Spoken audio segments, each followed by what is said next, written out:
A millionaire took a poor boy to his house for one night on Christmas Eve. At dawn, he was shocked to discover what he had done to his wife. The fluorescent lights of St. Mary's Hospital cast harsh shadows across the emergency room corridor.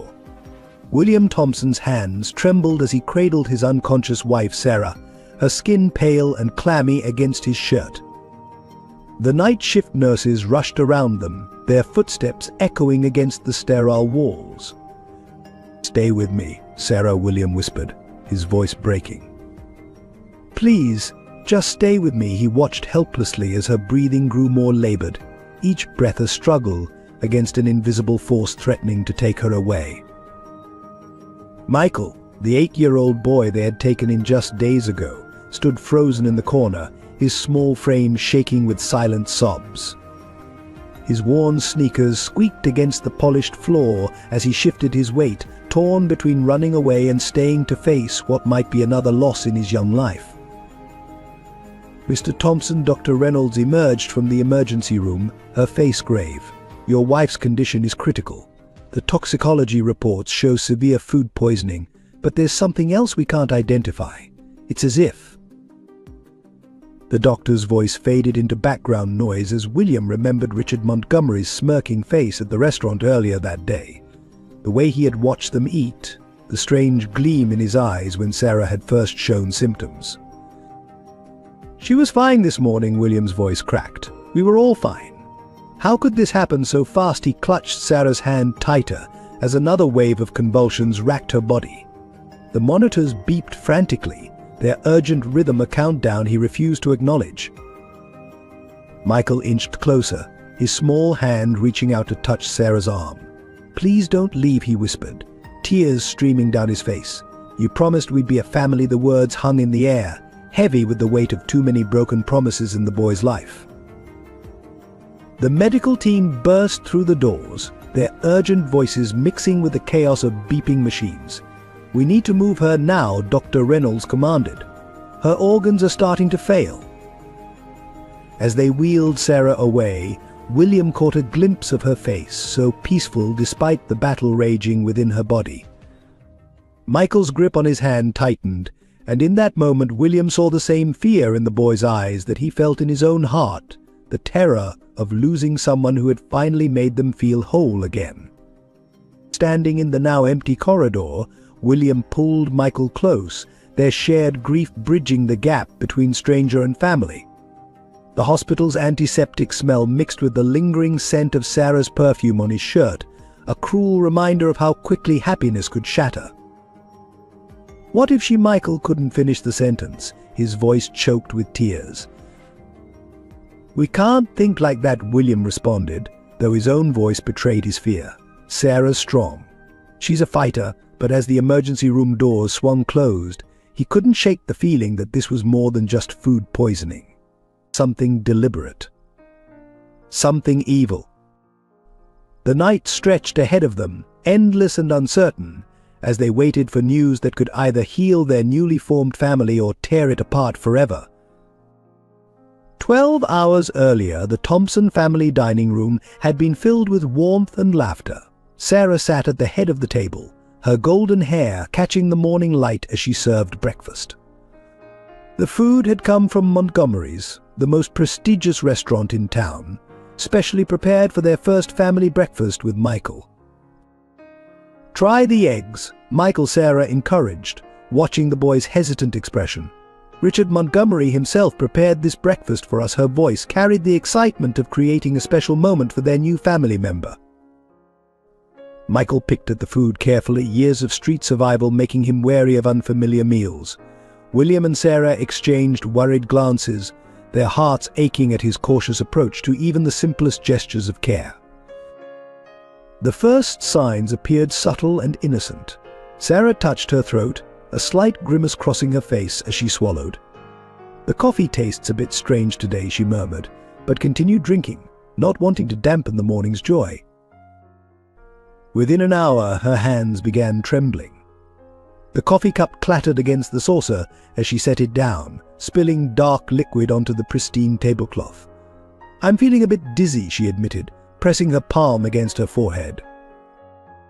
William noticed her complexion turning ashen. "Sarah, you don't look well." He reached across the table, touching her hand. It felt cold and clammy, despite the warm morning. Michael watched with growing anxiety, his own plate untouched. He'd seen illness on the streets, knew how quickly it could turn deadly. "Mrs. Thompson," his voice quavered, "your lips are turning blue." Sarah tried to stand but stumbled, catching herself on the table's edge. The room spun around her as waves of nausea hit with increasing intensity. "Something's wrong," she gasped, her breathing becoming labored. "Oh, the food. There's something wrong with the food." William rushed to her side as she collapsed into her chair, her body beginning to convulse. Michael backed away, terror etched across his young face. This scene was too familiar. It reminded him of his mother's final moments, alone in their cold apartment. "Call an ambulance," William shouted, cradling Sarah as she fought for breath. Michael ran for the phone, his small fingers shaking as he dialed 911. Sarah's eyes met William's, fear mixing with confusion. "The breakfast," she whispered between spasms. "Richard." He watched me eat. He insisted I try everything. The memory of Richard Montgomery's strange behavior that morning suddenly clicked into place. His insistence on personally preparing their breakfast, his lingering presence as they collected their order, the odd smile as he watched Sarah sample the food in the restaurant. As sirens wailed in the distance, Sarah's condition deteriorated rapidly. Michael stood in the doorway, clutching his untouched plate, a horrible realization dawning in his young mind. The food he'd been too scared to eat might have saved him from whatever was now attacking Sarah's body. As the ambulance rushed Sarah to the hospital, William and Michael raced to Montgomery's restaurant, desperate for answers. The evening crowd buzzed inside, unaware of the drama unfolding. Richard Montgomery stood behind the counter, his expensive suit and carefully styled grey hair projecting an image of refined sophistication that masked something darker beneath. "Mr. Thompson," Richard's smile didn't reach his eyes. "Twice in one day. To what do I owe this pleasure?" His gaze flickered to Michael, lips curling with barely concealed disgust. William stepped forward, his voice tight with controlled rage. "The breakfast you prepared this morning, something was wrong with it. Sarah's in the hospital." He placed his hands on the counter, knuckles white. "What did you do, Richard?" Richard's demeanor shifted instantly. The polite facade cracked, revealing a cold, calculating expression. "That's a serious accusation." "William," he leaned forward, voice dropping to a menacing whisper. "Especially from someone harboring street trash in their home." Michael flinched at the words, shrinking behind William. The restaurant owner's eyes tracked the movement, a predatory gleam appearing in them. "You know," Richard continued, "accidents happen all the time in affluent homes. Children like him," he nodded toward Michael, "they bring trouble. Sometimes things go missing. Sometimes people get hurt." William's jaw clenched. "Are you threatening my family?" "Threatening?" Richard laughed, the sound sharp and hollow. "I'm giving you friendly advice. You had such a perfect life, William. Beautiful wife, successful career." He shook his head in mock disappointment. "Then you let this gutter rat into your home, and suddenly your wife falls ill. Interesting timing, wouldn't you say?" "You're trying to frame Michael." William's voice rose, drawing attention from nearby diners. Richard's hand shot out, gripping William's wrist with surprising strength. "Listen carefully," he hissed. "You have no proof of anything, but I have security footage of that boy." He jerked his head toward Michael lurking around my kitchen this morning. "Who do you think the police will believe? A respected business owner or a homeless child?" Michael stepped forward, his small voice steady despite his fear. "I saw you put something in the food when Mr. David wasn't looking." Richard's face darkened. "David," he released William's wrist, straightening his suit jacket. "Interesting you should mention him. Poor David had an unfortunate accident earlier today. Such a tragedy." But the threat hung heavy in the air. William pulled Michael close, protective instinct overriding everything else. "Get out of my restaurant," Richard commanded, his voice carrying the weight of unspoken menace. "And remember, some stories are better left untold. For everyone's sake." As they left, Richard's voice followed them. "Give my regards to Sarah, if she makes it through the night." William hurried Michael to the car, his mind racing. Behind them, Richard watched through the window, his reflection distorted in the glass, a silent warning of what was to come. Back at the hospital, Dr. Reynolds pulled William aside, her expression grave as she held up Sarah's test results. "Mr. Thompson, we found traces of industrial cleaning solution in your wife's system. This wasn't just food poisoning, someone deliberately contaminated her food." William's heart hammered against his chest as Michael's earlier words echoed in his mind. The boy had seen something. Behind them, through the observation window, Sarah lay motionless, machines monitoring her failing organs. "There's more," Dr. Reynolds continued, lowering her voice. "A man was brought in earlier today, David Parker, a kitchen worker from Montgomery's restaurant. He was pronounced dead on arrival. Same symptoms as your wife." William felt the blood drain from his face. "David?" He was the one who he glanced at Michael, who sat curled in a waiting room chair, his small frame racked with silent sobs. A nurse rushed in, clutching a plastic bag. "Doctor, we found these in Mr. Parker's pocket. Inside were several crumpled papers and a small recorder." Dr. Reynolds carefully extracted a handwritten note, its edges stained with what looked like blood. "Richard's been tampering with the food," William read aloud, his hands shaking. "He targets specific customers, people he thinks are beneath him. I've been collecting evidence, recording everything. Can't let him hurt anyone else. If something happens to me, the proof is in my locker at the restaurant. The key is..." The note ended abruptly, the final words smeared and illegible. William's mind raced back to their confrontation with Richard, the casual mention of David's accident, the calculated threats. Dr. Reynolds touched William's arm gently. "The police need to know about this." "But Mr. Thompson," she hesitated, glancing at the monitors displaying Sarah's vital signs. "You need to be careful. Whoever did this knew exactly what they were doing." In the waiting room, Michael suddenly stood up, his voice small but determined. "I know where Mr. David kept his things. He showed me once, when he was giving me food. There's a loose brick in the back alley, behind the dumpster." William knelt before the boy, placing his hands on Michael's shoulders. "You're sure about this?" Michael nodded, tears streaming down his face. "Mr. David was nice to me. He said if anything bad ever happened, I should tell someone about the brick. He said it would keep people safe." And through the window, Sarah's monitors began beeping more urgently. Dr. Reynolds rushed back to her patient, barking orders to the medical team.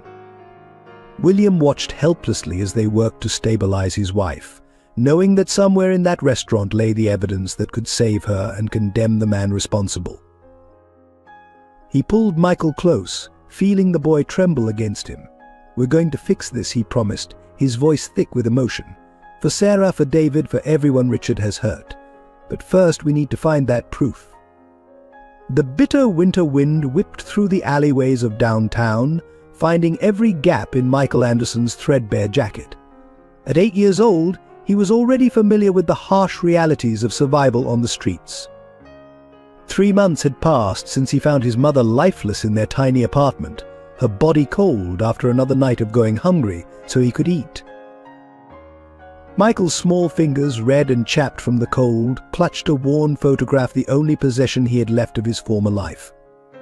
In it, his mother smiled, her eyes bright despite their circumstances, holding a 5-year-old Michael in front of their old apartment building.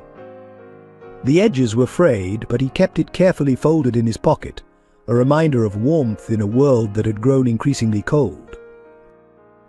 During the day, he wandered the busy streets, invisible to the hurrying crowds. The shop windows displayed luxurious Christmas decorations, mocking him with their warmth and cheer. He'd learned quickly which restaurants would give away leftover food at closing time, which dumpsters might hold something edible, and which areas were safe to sleep in at night. The other street kids had tried to recruit him into their gang, offering protection in exchange for helping them steal.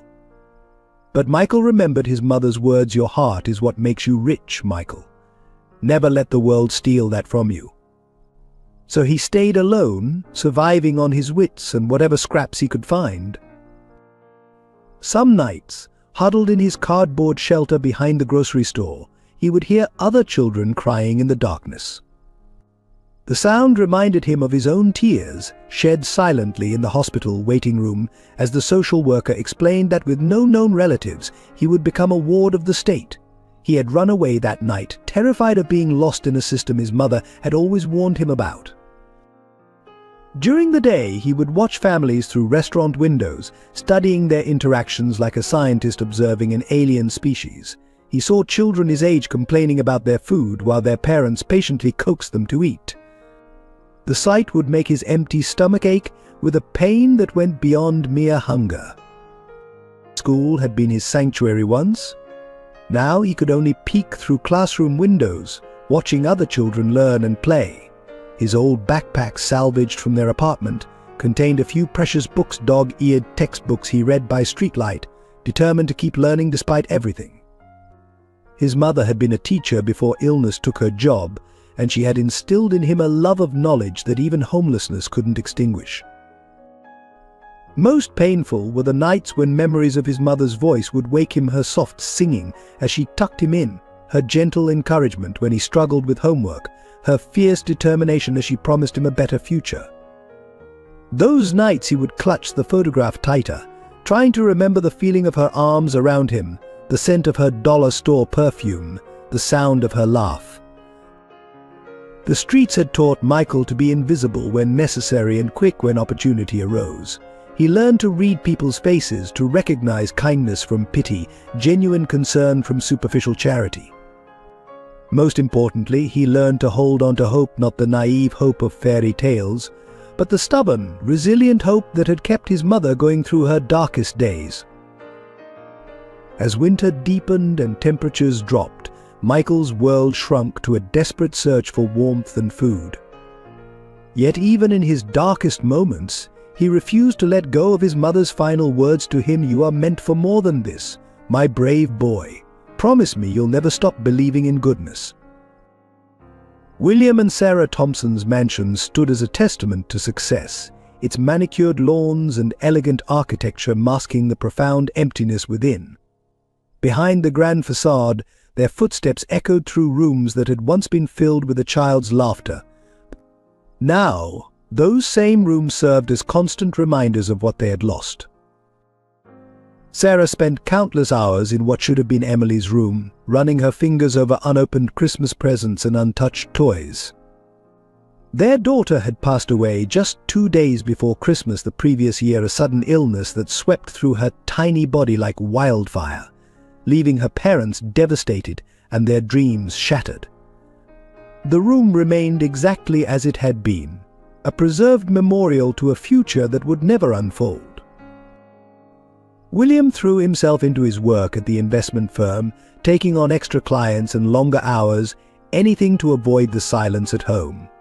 His success had always been driven by a desire to give his family everything he never had growing up.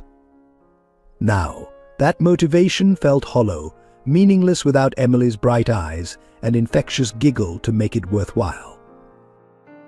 Their marriage, once enviably strong, strained under the weight of their grief. Sarah had quit her job as a pediatric nurse, unable to bear the sight of other people's healthy children.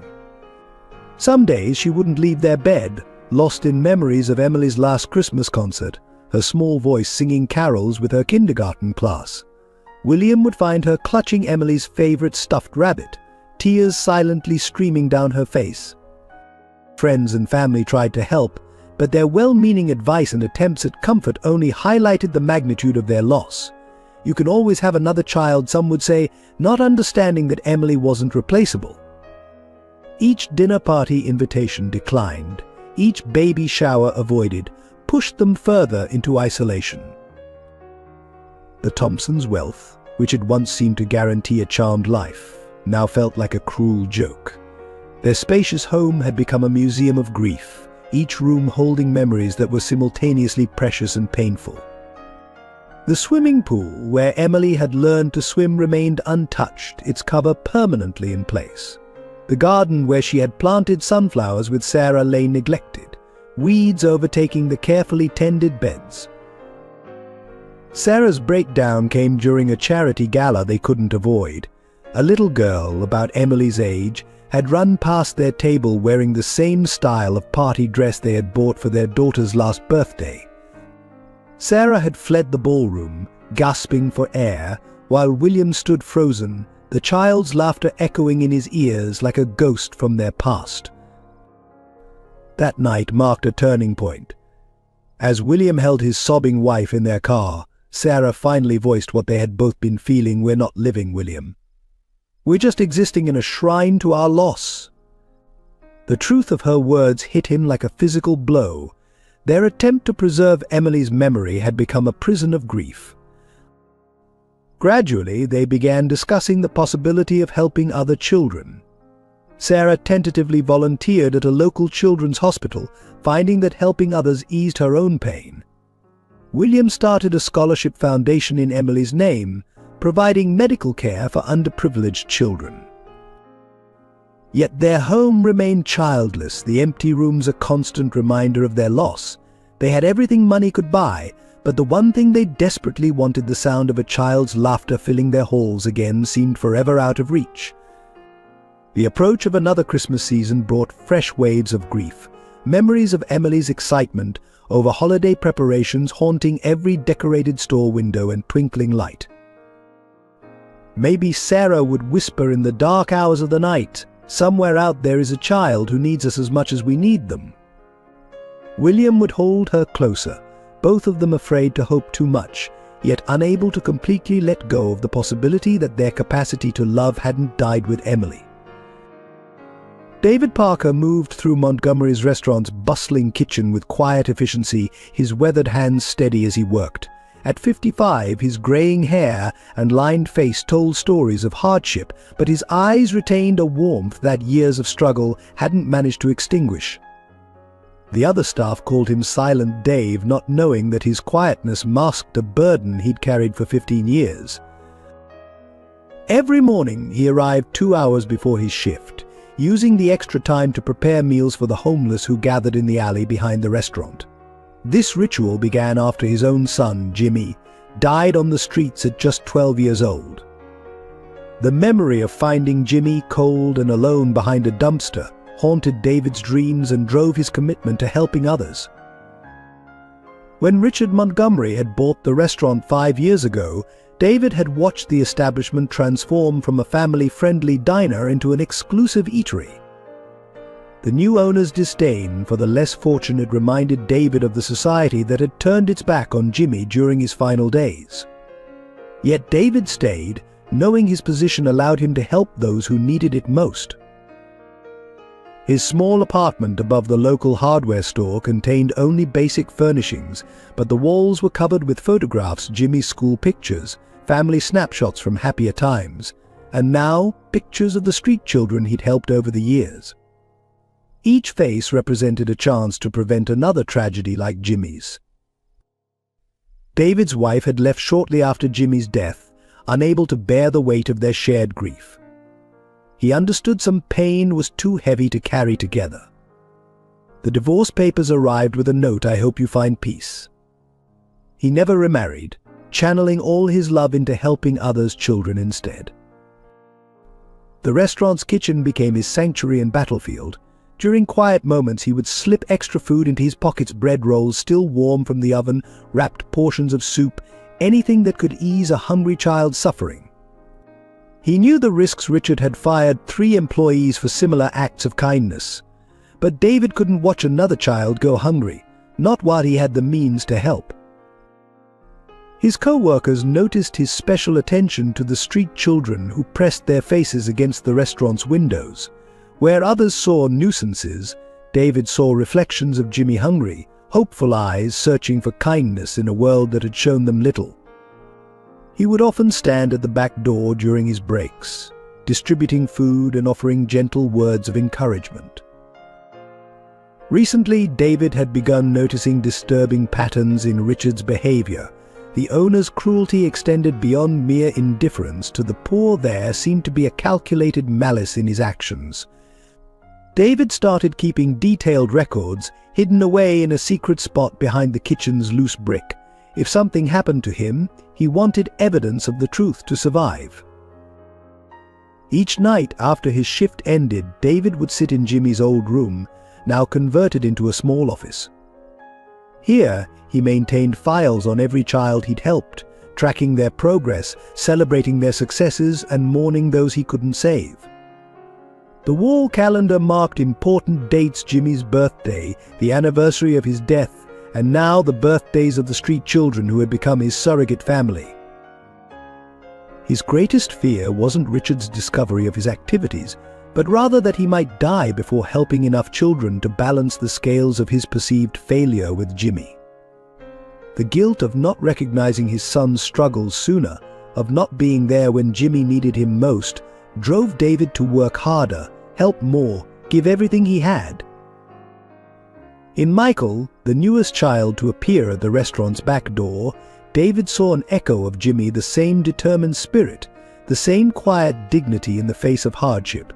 He knew helping the boy might eventually bring him into direct conflict with Richard, but some risks were worth taking.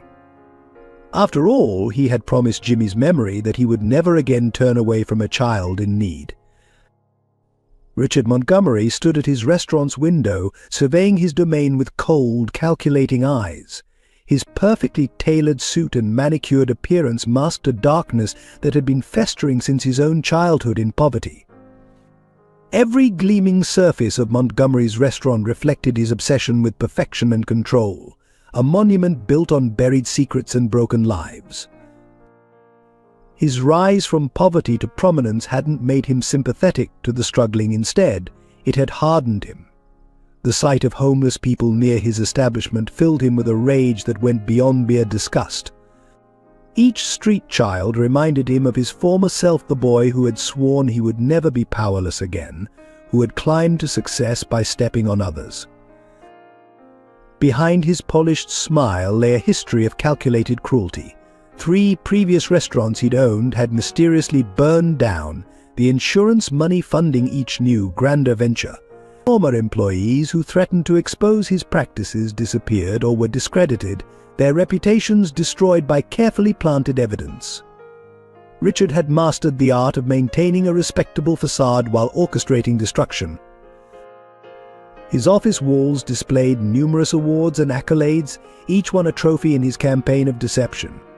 Local newspapers praised his charitable contributions, unaware that these donations were merely smokescreens for tax evasion and money laundering. The favorite restaurant of the city's elite, Montgomery served as a perfect cover for his darker enterprises. The security cameras in his office monitored every corner of the restaurant. He watched his employees like a hawk, particularly David Parker, whose acts of kindness sparked a special kind of hatred in Richard.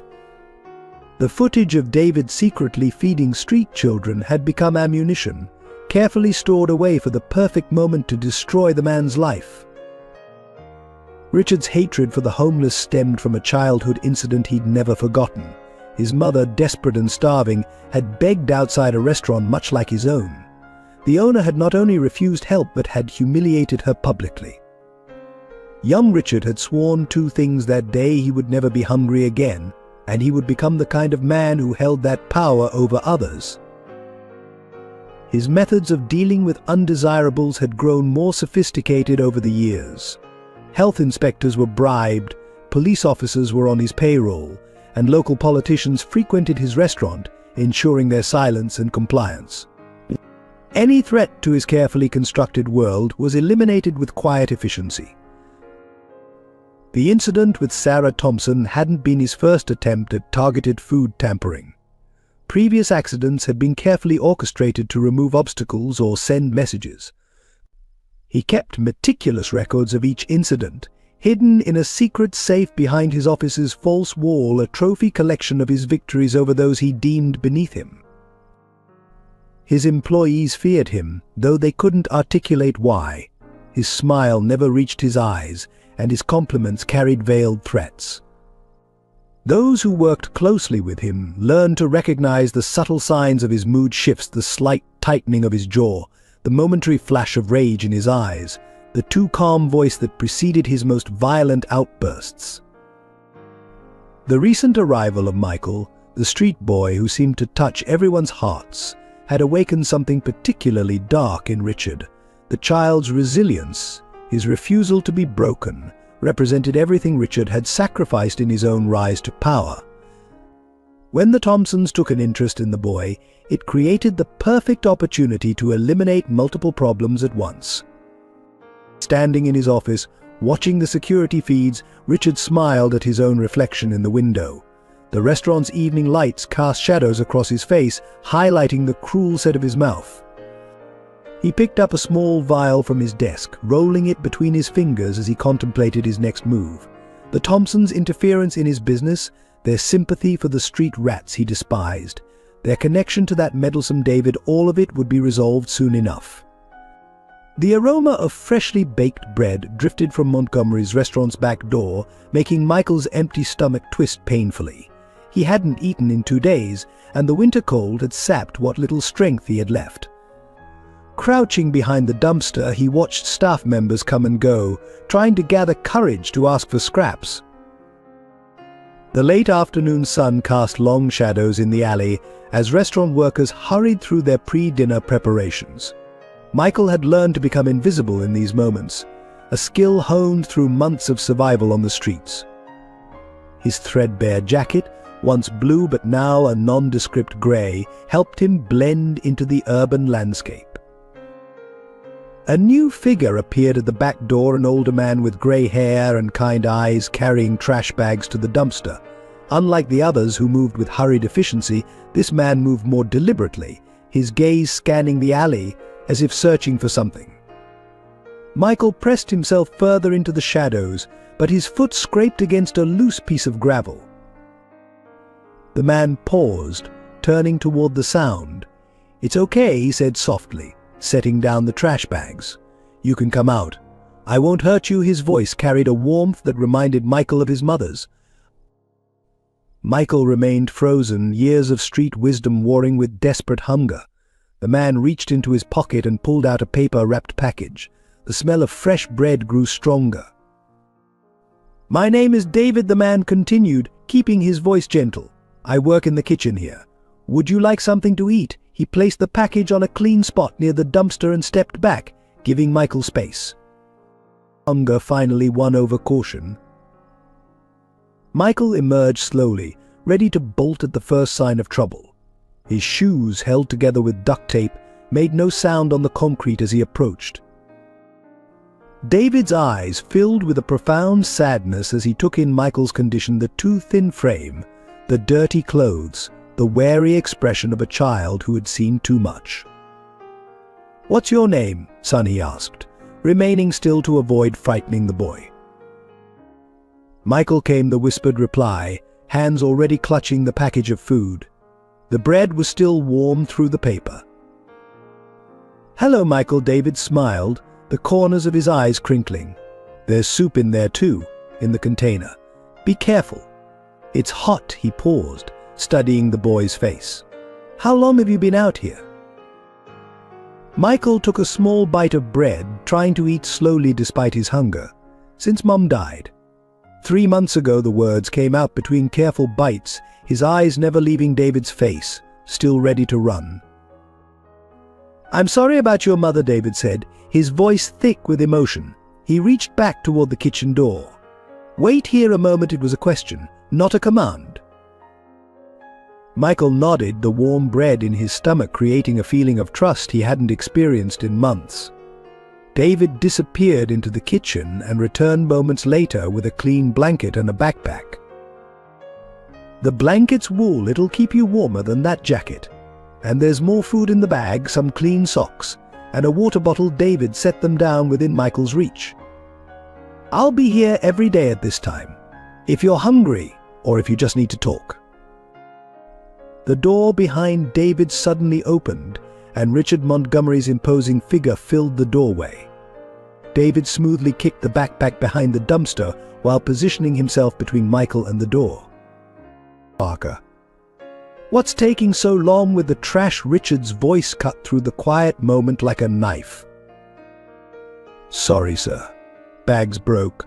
Just cleaning up the mess." David's response was immediate, his body language casual, despite the tension Michael could sense. Richard's eyes narrowed, scanning the alley. Michael pressed himself against the wall, becoming invisible once again.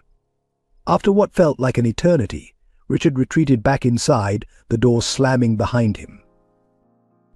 "You need to go now," David whispered urgently.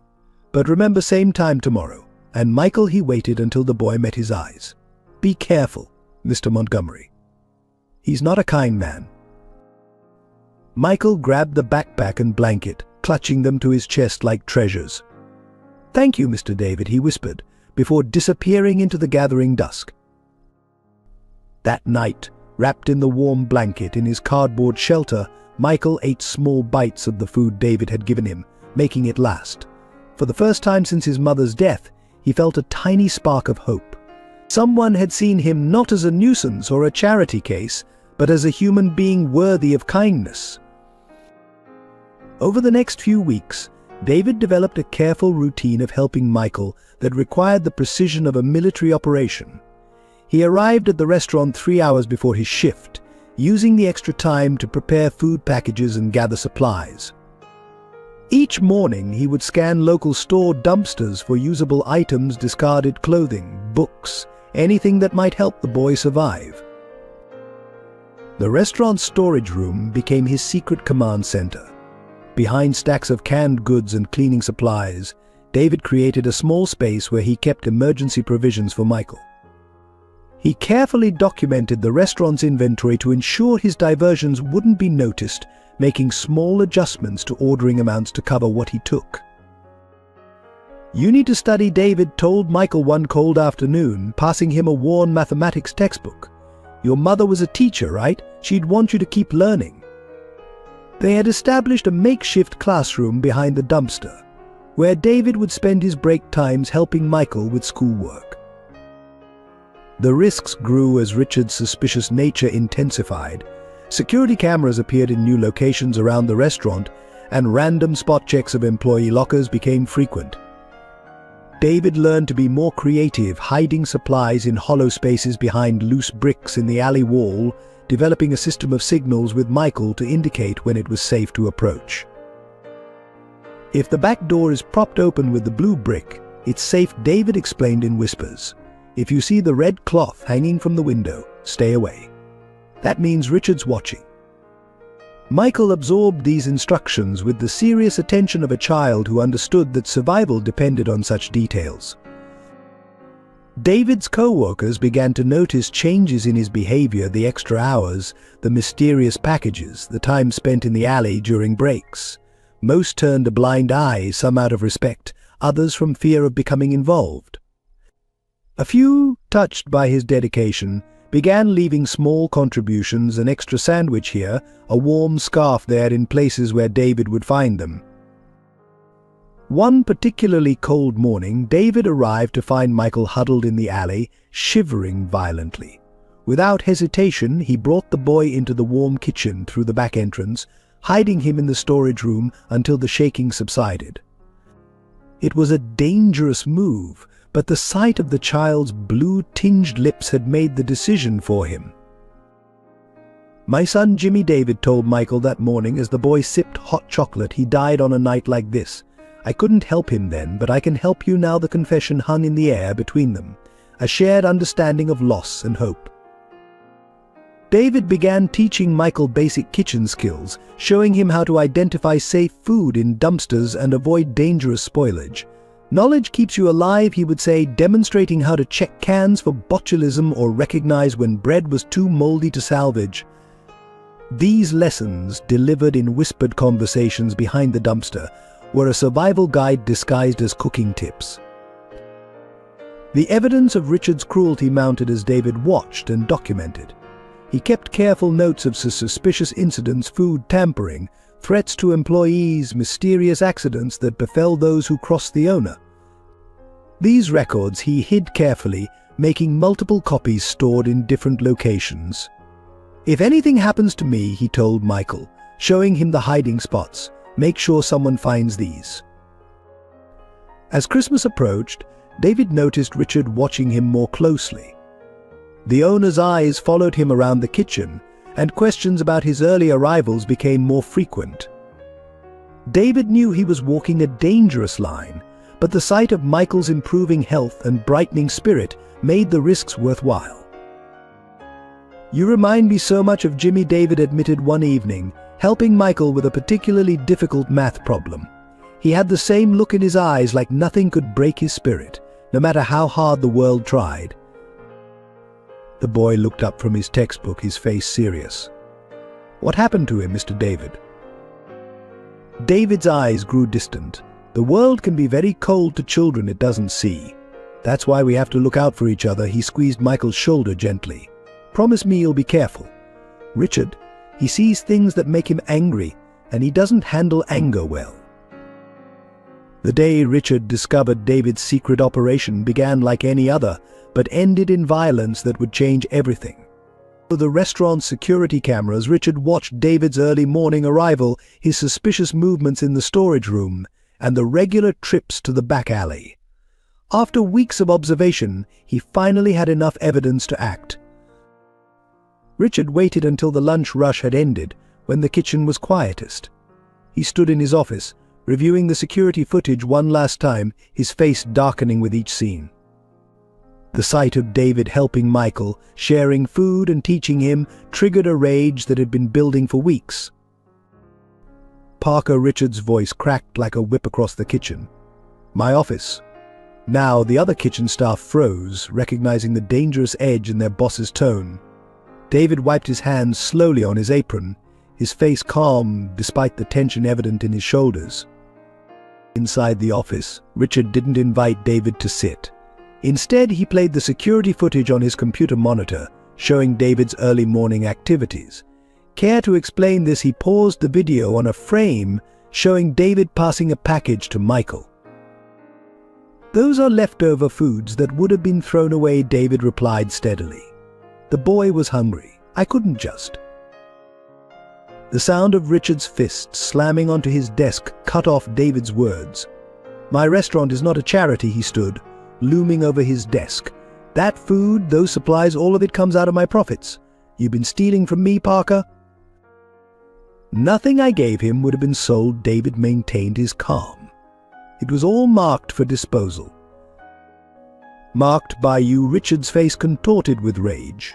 "You've been deliberately over-ordering, manipulating inventory, all to feed some worthless street rat." He pulled out a stack of papers, David's carefully documented inventory adjustments. "Did you think I wouldn't notice?" David's eyes flickered to the papers, then back to Richard's face. "That boy has a name." "Michael. He's just a child who—" "I don't care what his name is." Richard swept the papers off his desk in a violent gesture. "What I care about is that you've been undermining my business, corrupting my inventory system, bringing vermin to my back door." He stepped around the desk, moving closer to David. "You think you're being kind? Charitable? You're encouraging them. Every piece of bread you give away brings more of them, like feeding stray dogs." "They're not dogs." Richard David's voice hardened. "They're human beings, children.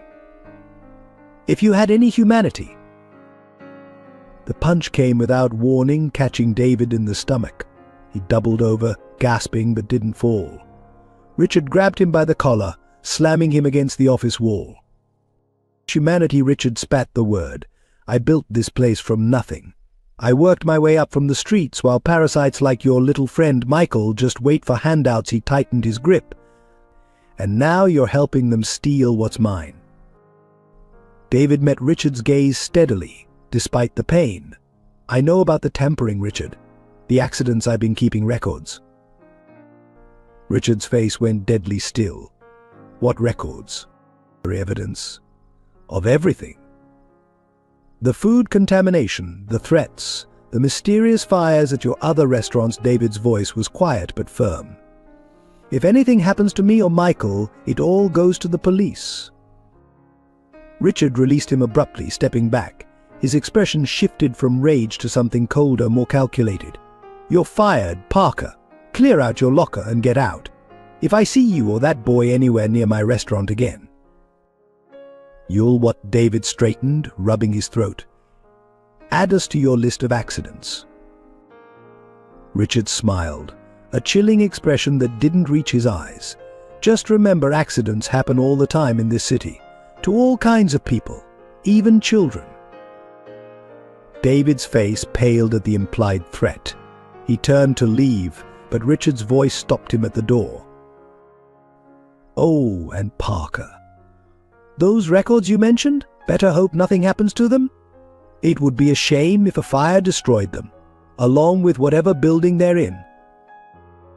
David walked out of the office, past the worried faces of his co-workers, his mind racing. He had to warn Michael, had to protect the evidence. But first, he needed to make one final copy of everything just in case Richard's accident came sooner than expected. David worked frantically through the night, copying his evidence and distributing it to secure locations. His small apartment became a command center of desperate activity as he organized documents, photographs, and recordings. The threat in Richard's voice haunted him. He knew it wasn't idle talk. At dawn, he made his way to Michael's usual hiding spot behind the restaurant. The boy was already there, huddled under the blanket David had given him weeks ago. Michael, he called softly. We need to talk. It's important. The boy emerged from his makeshift shelter, immediately sensing the urgency in David's tone. His eyes widened at the sight of the bruises on David's neck. Mr. David, what happened? Richard knows, David said simply, kneeling to meet Michael's eyes. It's not safe for you here anymore. You need to leave this area. Find somewhere else to stay. He pressed an envelope into Michael's hands. Inside is money and information about a shelter on the other side of town. They'll help you. Michael clutched the envelope, tears forming in his eyes. But what about you? Can't you come with me? David shook his head, forcing a smile. I have to stay and finish something important. But first, I need you to remember exactly what I'm about to tell you. He pulled out a small piece of paper. These are locations where I've hidden evidence of Richard's crimes. If anything happens to me, you need to make sure the police find these. Nothing's going to happen to you, Michael insisted, his voice trembling. You're going to be fine. David cupped the boy's face in his weathered hands. Listen to me. Richard is dangerous. More dangerous than you know. I've spent months gathering proof of what he's done, and now I need to make sure it gets to the right people. He reached into his bag and pulled out a fresh loaf of bread and a thermos of soup. One last breakfast together, he said, his voice thick with emotion. Then you need to go. Promise me you'll go straight to that shelter. They shared the meal in silence, both aware it would be their last. As the sun rose higher, David checked his watch. It's time. Remember everything I told you about the evidence locations and Michael? He paused, pulling the boy into a tight hug. You're so much like Jimmy. You have the same strength, the same heart. Don't let the world take that from you. Michael clung to him, sobbing quietly. I don't want to leave you. You have to. For both our sakes, David gently pushed him away. Go now. Don't look back. As Michael reluctantly walked away, David turned toward the restaurant. He had one final task confronting Richard with the final piece of evidence, the most damaging proof of all. He knew it was likely a suicide mission, but if it kept Michael safe and brought Richard to justice, it would be worth it. He entered through the back door one last time, heading straight for Richard's office. The owner was already there, as if expecting him. Back so soon, Parker Richards' voice dripped with false courtesy. I have copies of everything. Richard David announced, placing a thick envelope on the desk. "All the evidence distributed to multiple locations. If anything happens to Michael or me, it all comes out." Richard's facade of politeness vanished. "You really should have stayed away." He opened his desk drawer, removing something David couldn't see. "Such a shame about your unfortunate accident." David stood his ground, thinking of Michael, of Jimmy, of all the children he'd tried to protect. "You can't hide forever, Richard. The truth always comes out." Hours later, when they found David's body, the official report would call it a heart attack. But Michael, hiding nearby despite David's instructions to leave, saw everything through the office window. He watched in horror as Richard added something to David's coffee, watched his protector collapse, watched Richard calmly make a phone call instead of seeking help. With tears streaming down his face, Michael clutched the paper with the evidence locations closer to his chest. David's final gift to him wasn't just the food or money or shelter information, it was the means to bring his killer to justice. Snow fell softly on Christmas Eve, coating the city streets in a deceptive blanket of peace. William Thompson walked alone through the downtown area, unable to face another silent evening in his too large house. Sarah had gone to bed early, the weight of another Christmas without Emily too heavy to bear. The colorful holiday displays in shop windows only deepened his sense of loss. He passed Montgomery's restaurant, its windows glowing with festive lights and wealthy patrons enjoying their Christmas Eve dinners. Something caught his eye in the alley beside the building, a small movement in the shadows. William paused, peering into the darkness. A child sat huddled against the wall, wrapped in a threadbare blanket. Even in the dim light, William could see the boy was shivering violently.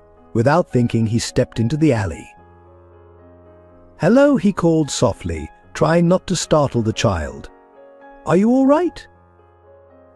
The boy's head snapped up, fear evident in his eyes. He scrambled to his feet, ready to run, but his legs buckled beneath him. William rushed forward, catching him before he hit the ground. "Easy there," William said, shocked at how light the boy felt in his arms. "When was the last time you ate?" The child looked up at him, trying to gauge his intentions. "Yesterday." "Maybe," he whispered.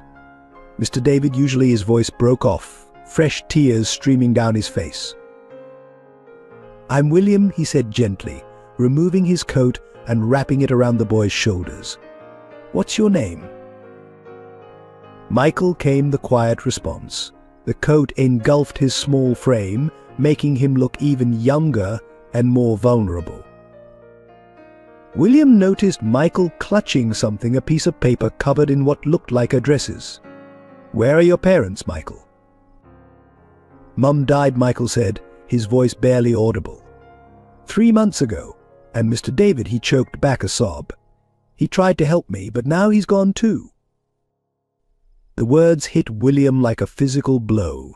He thought of Emily, of how easily Michael could have been her, had circumstances been different. The boy swayed slightly, exhaustion evident in every line of his body. "Listen," William said, "making a decision that would change multiple lives. I have a warm car parked just around the corner. How about we get you somewhere safe and warm? Get some food in you?" Michael hesitated, years of street-learned caution warring with desperate need. Are you going to call the police?" William shook his head. "No police. Just a warm meal and a safe place to sleep. My wife's Sarah. She's a good person. We have plenty of room." At the mention of warmth and food, Michael's resistance crumbled. He nodded weakly, still clutching his precious paper. William helped him to his feet, supporting most of his weight as they walked to the car. During the drive, William kept glancing in the rearview mirror, watching Michael drift in and out of consciousness in the back seat. The boy's clothes were thin and patched, his shoes held together with tape. Each observation tightened the knot in William's chest. "Mr. William," Michael's voice was faint. "Are you sure your wife won't mind?" William thought of Sarah, of her empty arms and aching heart. "No, Michael, I think. I think you might be exactly what we both need right now." As they pulled into the driveway of the Thompson mansion, Michael's eyes widened. "You live here?" "We do," William said, helping him from the car. "And tonight you do too." Inside, the house was warm and decorated for Christmas, though the celebrations had been subdued since Emily's death. William led Michael to the kitchen, quickly preparing hot chocolate and sandwiches. As the boy ate, William called Sarah downstairs. She appeared in her robe, her face showing surprise at the scene in her kitchen. William watched as she took in Michael's condition, the dirty clothes, the haunted eyes, the desperate way he ate, as if each bite might be his last. "Sarah," William said softly, "this is Michael. He needs our help." Sarah stood frozen for a moment, and William held his breath. Then Michael looked up at her, and something in his eyes, the same desperate loneliness she saw in her own mirror each day, broke through her grief. She moved forward slowly, as if approaching a wounded animal. "You must be freezing," she said, her voice gentle. "How about a warm bath and some clean clothes after you finish eating?" The simple kindness in her voice made Michael's eyes fill with tears. He nodded, unable to speak around the lump in his throat. William watched as his wife's maternal instincts, dormant since Emily's death, awakened in the presence of this wounded child. On this Christmas Eve in their kitchen, something long broken in their home began to heal.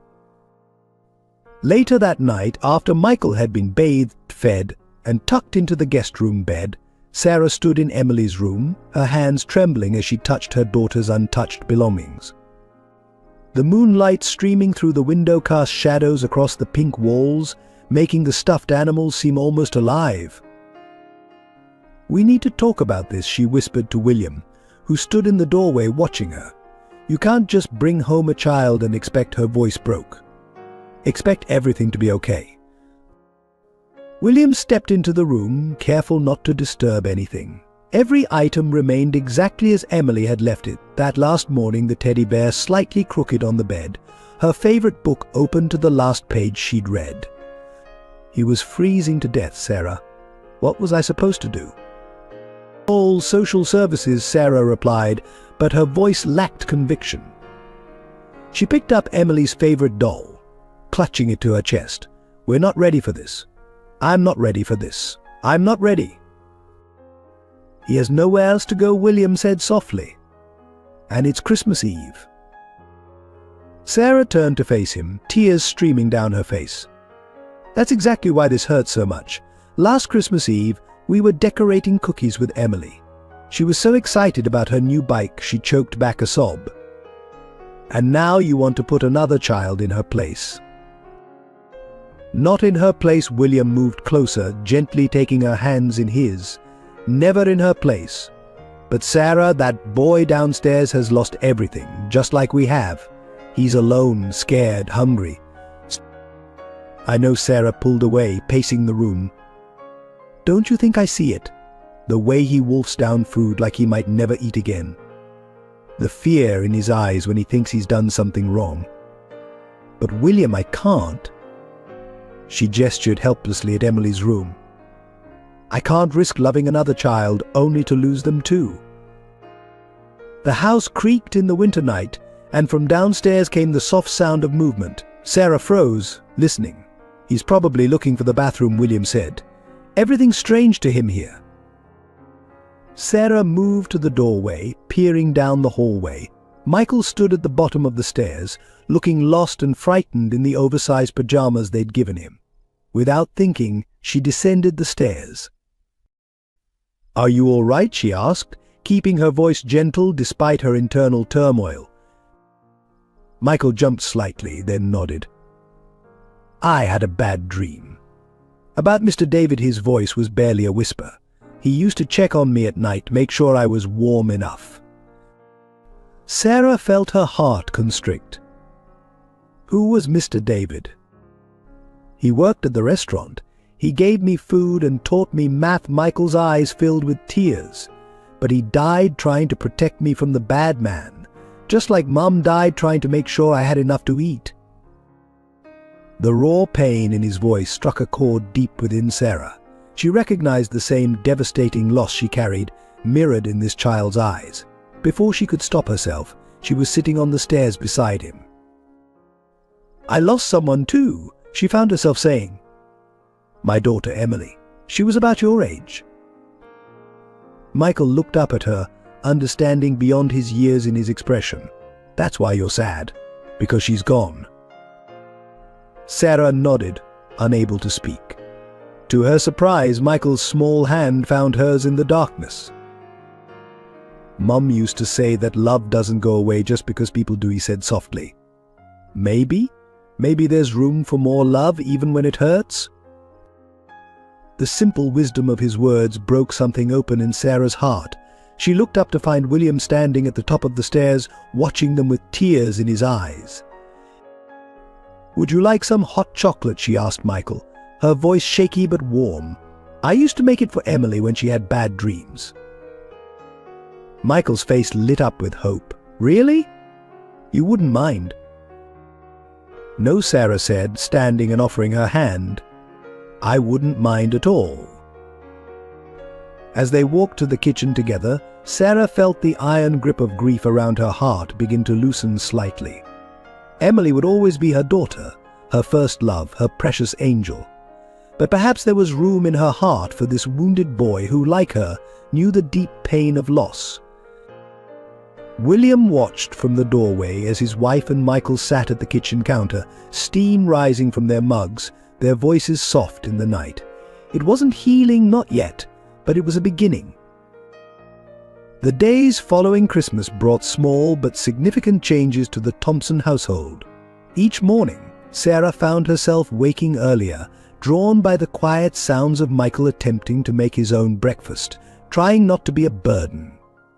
She'd watch from the doorway as he carefully measured cereal into a bowl, his movements precise and cautious. "You don't have to do everything alone anymore," she told him one morning, stepping into the kitchen. "Here, let me show you where we keep the fresh fruit." The smile that lit up his face at such a simple gesture made her heart ache with a mixture of joy and sadness. William discovered Michael's love of learning during an afternoon when he found the boy sitting in his study, carefully examining a world atlas. "Mr. David was teaching me geography," Michael explained, his fingers tracing mountain ranges. He said, "Knowledge is something nobody can take away from you." That evening, William brought home a stack of textbooks and school supplies. They set up a small desk in the corner of the study, creating a space that was uniquely Michael's. "We'll start with the basics," William said, helping him organize the books. "And when you're ready, we'll look into proper schooling." The hardest moments came at night, when Michael's nightmares would wake the household. He'd cry out for his mother, for Mr. David, his voice raw with grief and fear. Sarah found herself running to his room without hesitation, gathering him in her arms as she had once done for Emily. "I'm sorry," he'd whisper, trembling. "I didn't mean to wake you." "Never apologize for needing help," she'd respond, stroking his hair. That's what family is, for the word family would hang in the air between them, fragile and hopeful. During the day, Michael would sometimes follow Sarah around the house, helping with chores she had previously done alone in her grief. They developed a routine of folding laundry together, his small hands carefully matching socks while she shared stories about Emily. "She used to mix up all the socks on purpose," Sarah told him, smiling at the memory. "Said they got lonely wearing the same partner all the time." Michael considered this seriously. Maybe she was right, he said, deliberately mismatching a pair. Sarah's laugh, the first genuine one in months, echoed through the house. William found his own ways to connect with Michael. They spent weekends in the garage, where William taught him basic carpentry. Every person should know how to build and fix things, he explained, showing Michael how to use tools safely. The birdhouse they built together became Michael's prized possession, hung proudly outside his window. Trust came in small increments. Michael slowly stopped hiding food in his room, began to believe that meals would always be available. He started leaving his backpack containing everything he owned in his room, rather than carrying it constantly. Each small sign of trust felt like a victory. One evening, Sarah found a drawing on her pillow, 3 stick figures holding hands, with my new family written in careful letters across the top. She sat on her bed, holding the paper, tears falling freely. William found her there, and they held each other, the drawing between them like a bridge between past and future. The pivotal moment came when Michael caught a winter cold. His fever spiked one night, and the Thompsons rushed him to the hospital. In his delirium, he clutched Sarah's hand, refusing to let go. "Please don't leave me," he begged. "Like Mum, like Mr. David." "Never," Sarah promised, her voice fierce with protective love. "We're not going anywhere, Michael. You're our son now." The words, spoken instinctively, marked a turning point. In that hospital room, as Michael's fever broke and he slept peacefully between them, William and Sarah exchanged a look of understanding. They weren't replacing Emily, no one could ever do that. But their hearts had expanded, making room for this brave, wounded boy who had somehow become essential to their healing. When Michael recovered, they began the process of legal adoption. The papers sat on the kitchen table one morning as Michael came down for breakfast. He stared at them, then at William and Sarah, his eyes wide with hope and fear. "Only if you want to," William assured him. "It's your choice, Michael." Michael picked up the pen with trembling fingers. "I want to," he whispered, "more than anything." The family they formed wasn't built on forgetting their losses, but on healing together, creating something new from their shared grief and love. Christmas morning dawned with a gentle snowfall, blanketing the Thompson estate in pristine white. Michael woke early, a habit ingrained from months on the streets, but this time he found himself in a warm bed, surrounded by the comfort of his new home. He lay still for a moment, afraid that it might all be a dream. The sound of movement downstairs drew him from his room. Following the noise, he found Sarah in the kitchen, mixing pancake batter while Christmas carols played softly on the radio. She looked up as he entered, her face brightening. "Merry Christmas, Michael," she said warmly. "Would you like to help me make breakfast? It's a family tradition." Well, it used to be. Her voice caught slightly on the words. Michael nodded eagerly, washing his hands before joining her at the counter. Together they shaped the pancakes into Christmas trees and stars, a practice Sarah explained Emily had always insisted upon. Instead of bringing pain, sharing these memories now felt like building a bridge between past and present. William appeared in the doorway, carrying several wrapped packages. These were under the tree, he announced, placing them on the kitchen table, and they all seemed to have Michael's name on them. Michael's eyes widened. For me, his voice trembled. "But I didn't. I couldn't get you anything." Sarah set down her spatula and knelt beside him. "You've given us more than you know," she said softly. "You brought life back into this house." After breakfast, they gathered in the living room. The Christmas tree sparkled with lights, and beneath it lay the presents William had brought in. Michael sat cross-legged on the floor, uncertain how to proceed. "Go ahead," William encouraged. "They're all yours."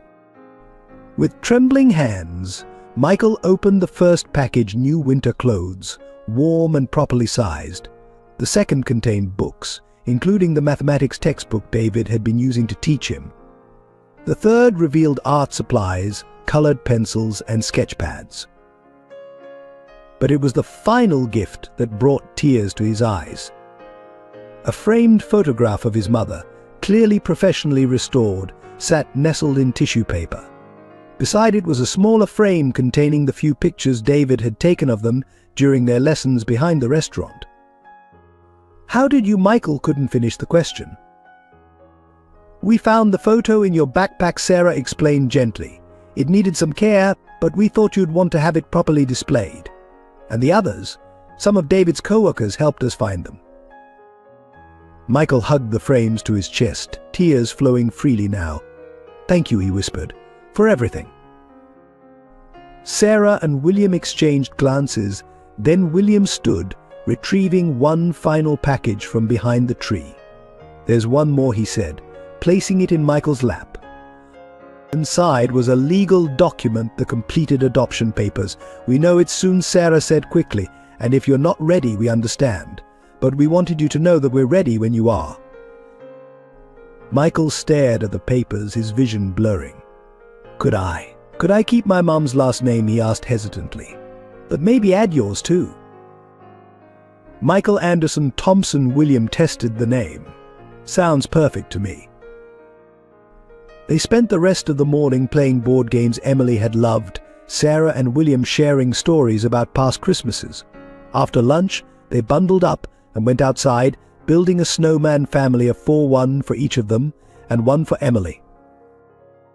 As evening approached, Michael helped Sarah prepare dinner, learning family recipes passed down through generations. The kitchen filled with warmth and the aroma of holiday cooking, punctuated by occasional laughter, a sound that had been absent from the house for too long. During dinner, Michael suddenly spoke up. "Mr. David always said that family isn't just about blood. It's about who loves you enough to stay, even when things are hard." Sarah reached across the table to squeeze his hand. "He was a very wise man, and he'd be so proud of you." Later, as Michael dozed on the couch, surrounded by his new possessions and wrapped in a warm blanket, Sarah and William stood watching him. The Christmas tree lights cast a gentle glow across his peaceful face. "We're not betraying Emily," Sarah said softly, voicing what they'd both been feeling. "We're honoring her by sharing the love she taught us how to give." William pulled her close. "No, we're not betraying her. We're building something new, something that includes her memory while making room for new joy." Their first Christmas together wasn't perfect. There were moments of sadness, of missing those who should have been there. But it was real, and it was real, and it was theirs, and it marked the beginning of their journey as a family. The transition from street life to the Thompson household brought both triumphs and challenges for Michael. Each day presented new experiences, some wonderful, others overwhelming. The simple act of having his own bathroom with hot water available whenever he wanted it took weeks to get used to. Mornings began with Sarah gently waking him, so different from the harsh survival instincts that had jolted him awake on the streets. She'd lay out clean clothes for him daily, though he still kept his old ones hidden under the bed, a safety net he couldn't quite let go of.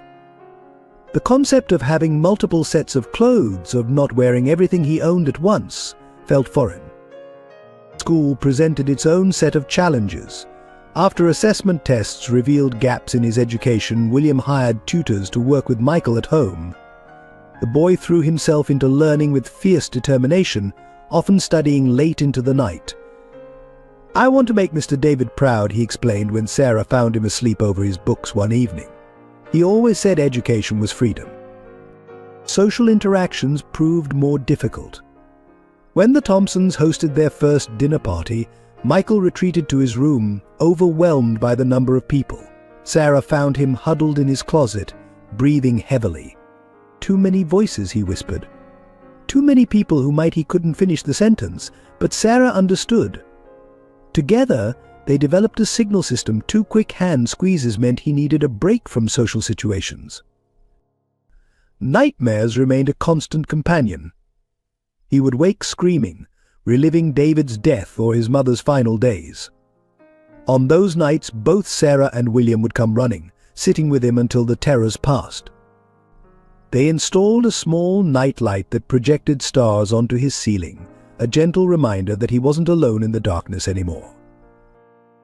Food continued to be a complex issue. Despite regular meals, Michael couldn't shake the habit of hoarding snacks in his room. Sarah pretended not to notice the granola bars tucked under his mattress or the apples hidden in his desk drawer. Instead, she began leaving a small basket of non-perishable snacks in his room, replenishing it quietly when it ran low. "Just in case," she said when he discovered it, understanding in her eyes. The first time Michael called them Mom and Dad happened naturally, during a mundane moment. He was helping William in the garage, passing tools as they fixed a bicycle together. "Thanks, Dad," he said absently, then froze, fear flashing across his face. William simply smiled and asked for the wrench, letting the moment settle without pressure. That night, Michael called Sarah Mom during dinner, and though tears sprang to her eyes, she just reached over and squeezed his hand. Physical affection came slowly. Michael would flinch at unexpected touches, a reflex from street survival. Sarah and William learned to telegraph their movements, always letting him see them approach. The first time Michael initiated a hug, throwing his arms around Sarah after she defended him from a rude store clerk, they all cried. Money remained a sensitive subject. Despite having everything he needed provided, Michael struggled with accepting gifts or new purchases. It's too much, he would protest when William bought him new shoes or Sarah brought home books. They found ways to involve him in household economies, teaching him about budgeting and savings, helping him understand that providing for him wasn't a burden but a joy. The hardest adjustment came with trust. Michael had learned the hard way that adults couldn't always be relied upon, that promises were often broken. When William had to travel for business the first time, Michael became withdrawn, convinced he wouldn't return. Sarah found him sleeping in William's study, surrounded by his father's belongings. Now William called every night he was away, and they kept a countdown calendar to his return. Slowly, new habits replaced old survival mechanisms. The backpack of emergency supplies moved from under his bed to his closet, then finally to the basement storage. His shoulders lost their defensive hunch, and his smile came more readily. He began to plan for the future, rather than just surviving the present. 1 year after joining the family, Michael helped Sarah plant a garden. As they worked the soil together, he talked about his mother, sharing happy memories rather than just the painful ones. "She would have liked you," he told Sarah, carefully patting soil around a tomato plant. "She always said love grows like a garden if you tend it right." The transformation wasn't complete. Some scars ran too deep to fully heal, but Michael was learning to trust in permanence, in the stability of love that didn't disappear when times got hard. The Thompsons weren't trying to erase his past or replace what he'd lost. Instead, they helped him build a bridge between who he had been and who he was becoming. The morning everything changed began with a celebration. Sarah had been nominated for a community service award for her work with disadvantaged children, inspired by Michael's presence in their lives. To mark the occasion, William suggested breakfast at Montgomery's restaurant, now considered the finest establishment in town. Michael hesitated when they arrived, his eyes drawn to the alley where he'd once hidden, where David had shown him kindness. Sarah squeezed his hand reassuringly as they entered the restaurant. Richard Montgomery himself greeted them at the door, his smile not quite reaching his eyes as they settled into their booth. "Mrs. Thompson," Richard's voice oozed charm, "I heard about your nomination. Please, allow me to prepare something special for you." His gaze flickered briefly to Michael, a flash of contempt crossing his features before the polite mask returned. Sarah ordered the chef's special breakfast, while William chose simple eggs Benedict. Michael, still uncomfortable in fancy restaurants, asked for plain toast and juice. As Richard walked away, Michael tugged at Sarah's sleeve. "Mummy," whispered, the word still new and precious on his tongue, "I don't trust him. Mr. David always said." "It's all right," Sarah soothed, though she noted the tension in his small frame. "Everything's different now." Richard returned personally with their meals, placing Sarah's plate before her with flourish.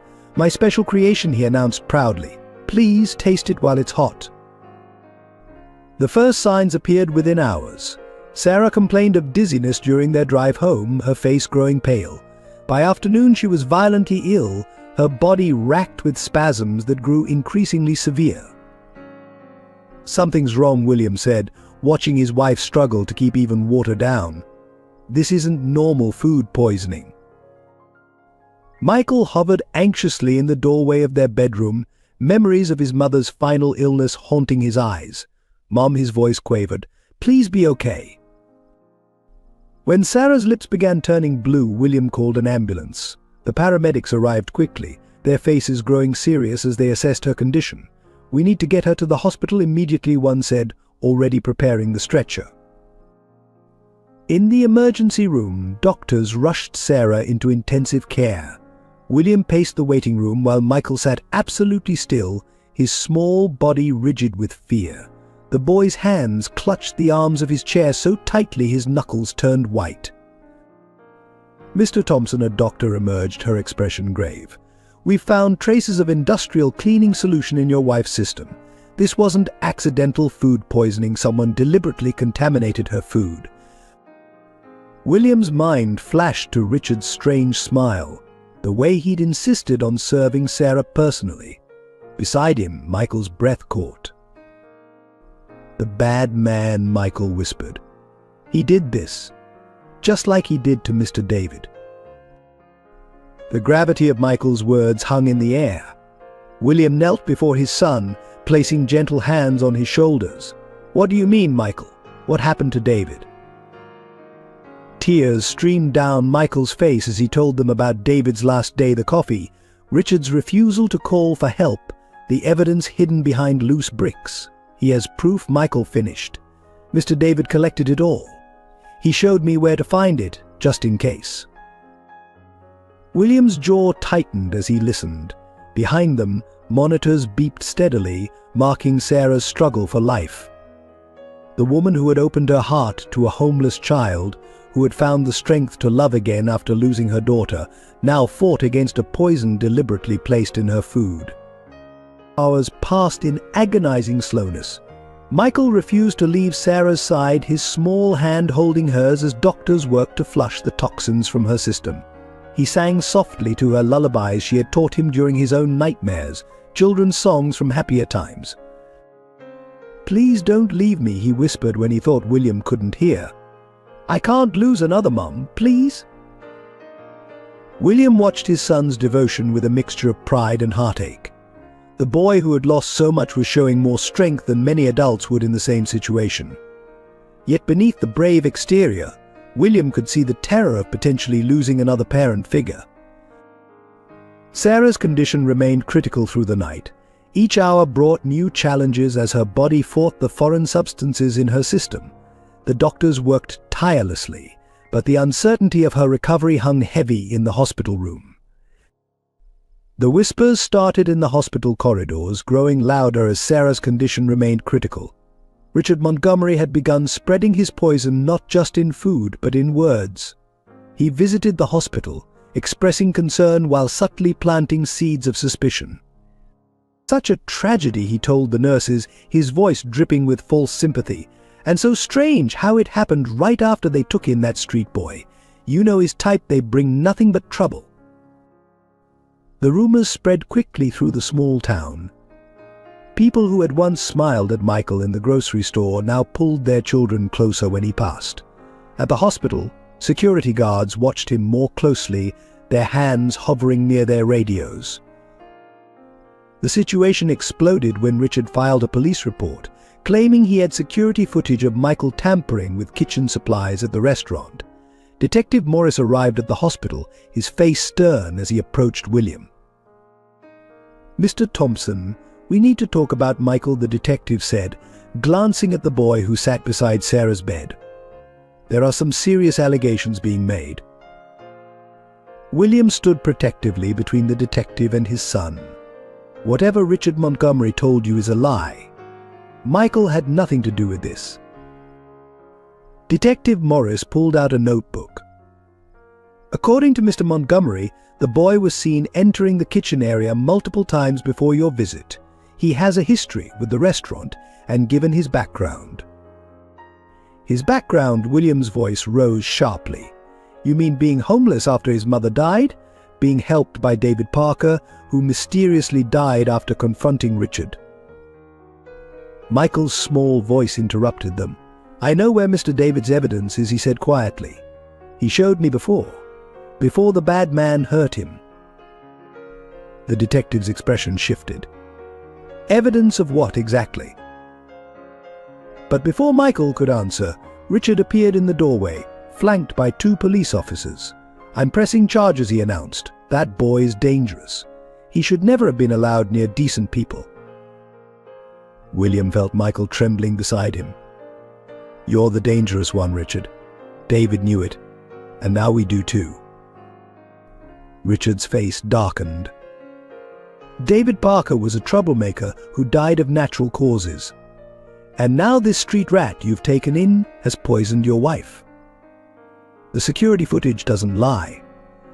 "Show us this footage," William challenged. "Show us exactly what you claim to have seen." Richard smiled coldly. "All in due time. For now, I think the boy should be removed from your custody. For everyone's safety, of course." Michael clung to William's arm, panic evident in his eyes. "Dad, please don't let them take me. I didn't do it. I promise I didn't do it." The word "Dad" echoed in the hospital corridor, and William felt his resolve strengthen. "Nobody is taking my son anywhere.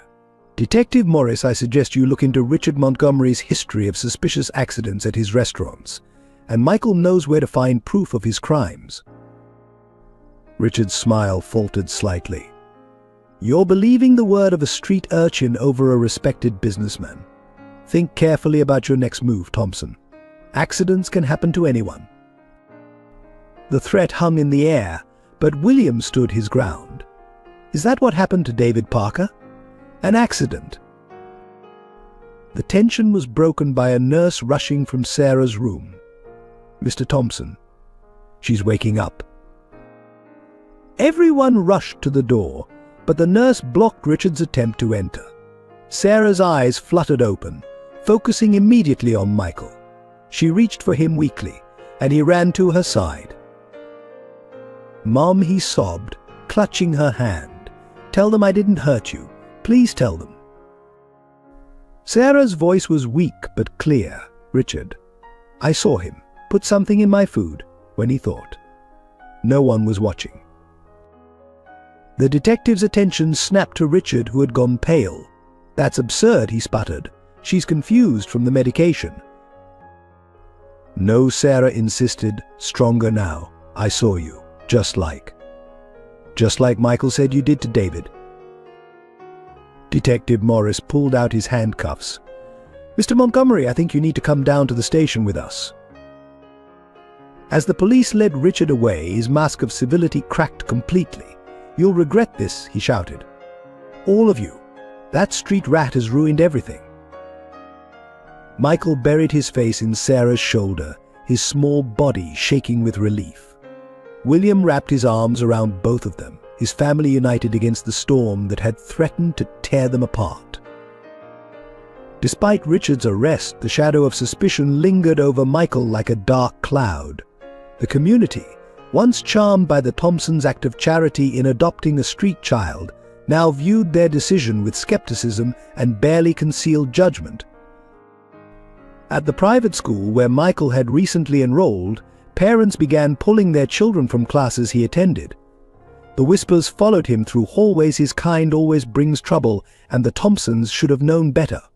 Teachers who had praised his quick mind and eagerness to learn now watched him with wary eyes, as if expecting him to suddenly reveal some hidden criminal nature.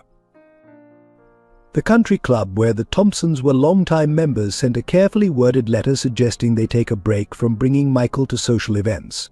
Some members have expressed concerns, the manager explained uncomfortably when William confronted him. "We have to consider everyone's comfort." Even their neighbors, who had initially brought welcome baskets and offered friendly greetings, now hurried inside when they saw Michael approaching. One afternoon, he found their previously friendly golden retriever had been moved to a backyard where it couldn't greet him through the fence anymore. Sarah, still recovering at home, watched helplessly as the community's rejection wounded her son. "They're afraid of what they don't understand," she tried to explain, holding him as he cried after another birthday party invitation was mysteriously rescinded. "But I didn't do anything wrong," Michael whispered, his voice breaking. "I just wanted to belong." The local newspaper ran a series of editorials about the risks of adopting children from troubled backgrounds. Though they never named Michael directly, the implications were clear. Letters to the editor expressed concern about the changing character of their formerly peaceful town. William's colleagues at the investment firm began questioning his judgment. "If you couldn't see the danger in taking in a street kid," one partner suggested, "maybe we should review your client portfolio." The implied threat to his career was clear. The breaking point came during a school fundraiser. Michael had worked tirelessly on his science project, creating a detailed study of urban poverty's effects on children's education. As he stood beside his display, proud of his research, a group of parents approached the principal. "This topic is inappropriate," one mother declared loudly. "He's glorifying homelessness, making our children feel guilty. This isn't the kind of social activism we need in our school." The principal, instead of defending Michael's work, asked him to remove the display. When Sarah arrived to pick him up, she found him sitting alone in the hallway, his carefully crafted project dismantled, tears silently streaming down his face. That evening, the Thompsons held a family meeting. "We could move," William suggested, "start fresh somewhere else." But Michael straightened his shoulders, showing a strength that amazed them both. "Mr. David always said running away lets the wrong people win. We have to stay and fight." Sarah and William exchanged proud glances. Their son, despite everything, refused to be broken by prejudice. They decided to fight back through action. Sarah used her nursing connections to organize a symposium on childhood homelessness, featuring experts and survivors. William leveraged his business contacts to create a scholarship fund for disadvantaged youth, naming it in David's memory. Michael, showing remarkable courage, asked to speak at a school assembly about his experiences.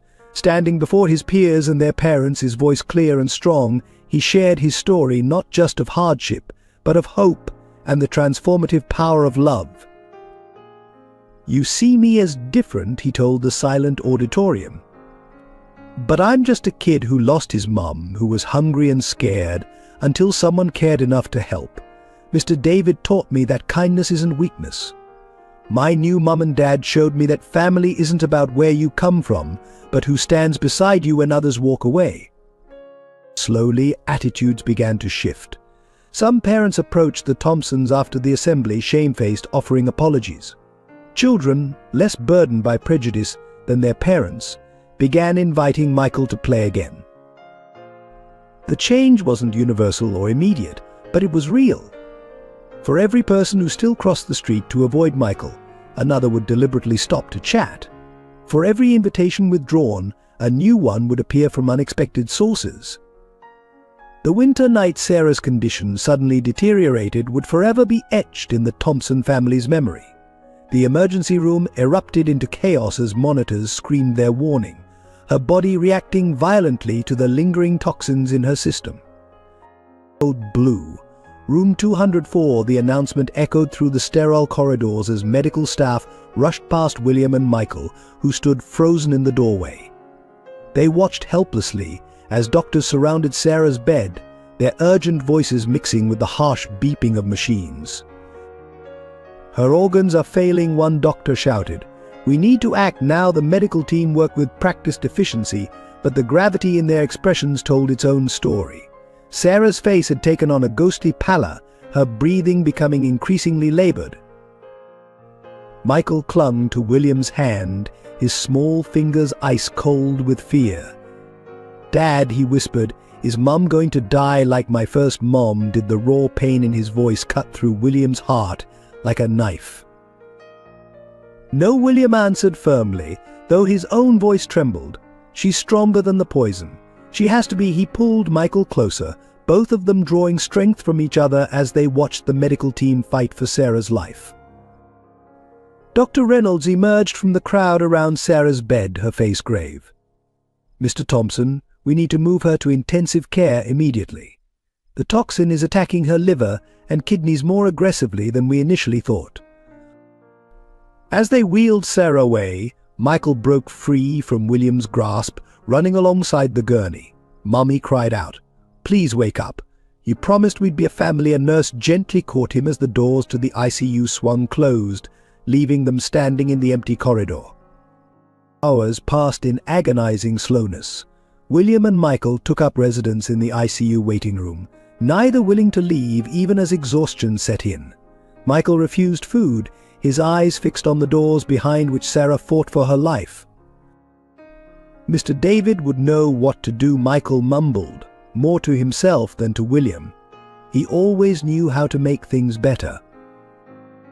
William felt tears prick his eyes at the mention of David. If only the kind-hearted kitchen worker had lived to testify against Richard, perhaps none of this would have happened. The weight of multiple tragedies pressed down on them both. Late into the night, Dr. Reynolds appeared again, looking exhausted but determined. "We've stabilized her for now," she announced, "but the next 24 hours are critical. The toxin Richard used. It's unlike anything we've seen before." Michael's head snapped up at the mention of Richard's name. "He has a special cabinet in his office," he said suddenly. "Mr. David showed me once. That's where he keeps his poisons." William immediately pulled out his phone, calling Detective Morris with this new information. As he spoke, Michael continued to watch the ICU doors, as if his gaze alone could will Sarah to recover. Around midnight, they were allowed to see her briefly.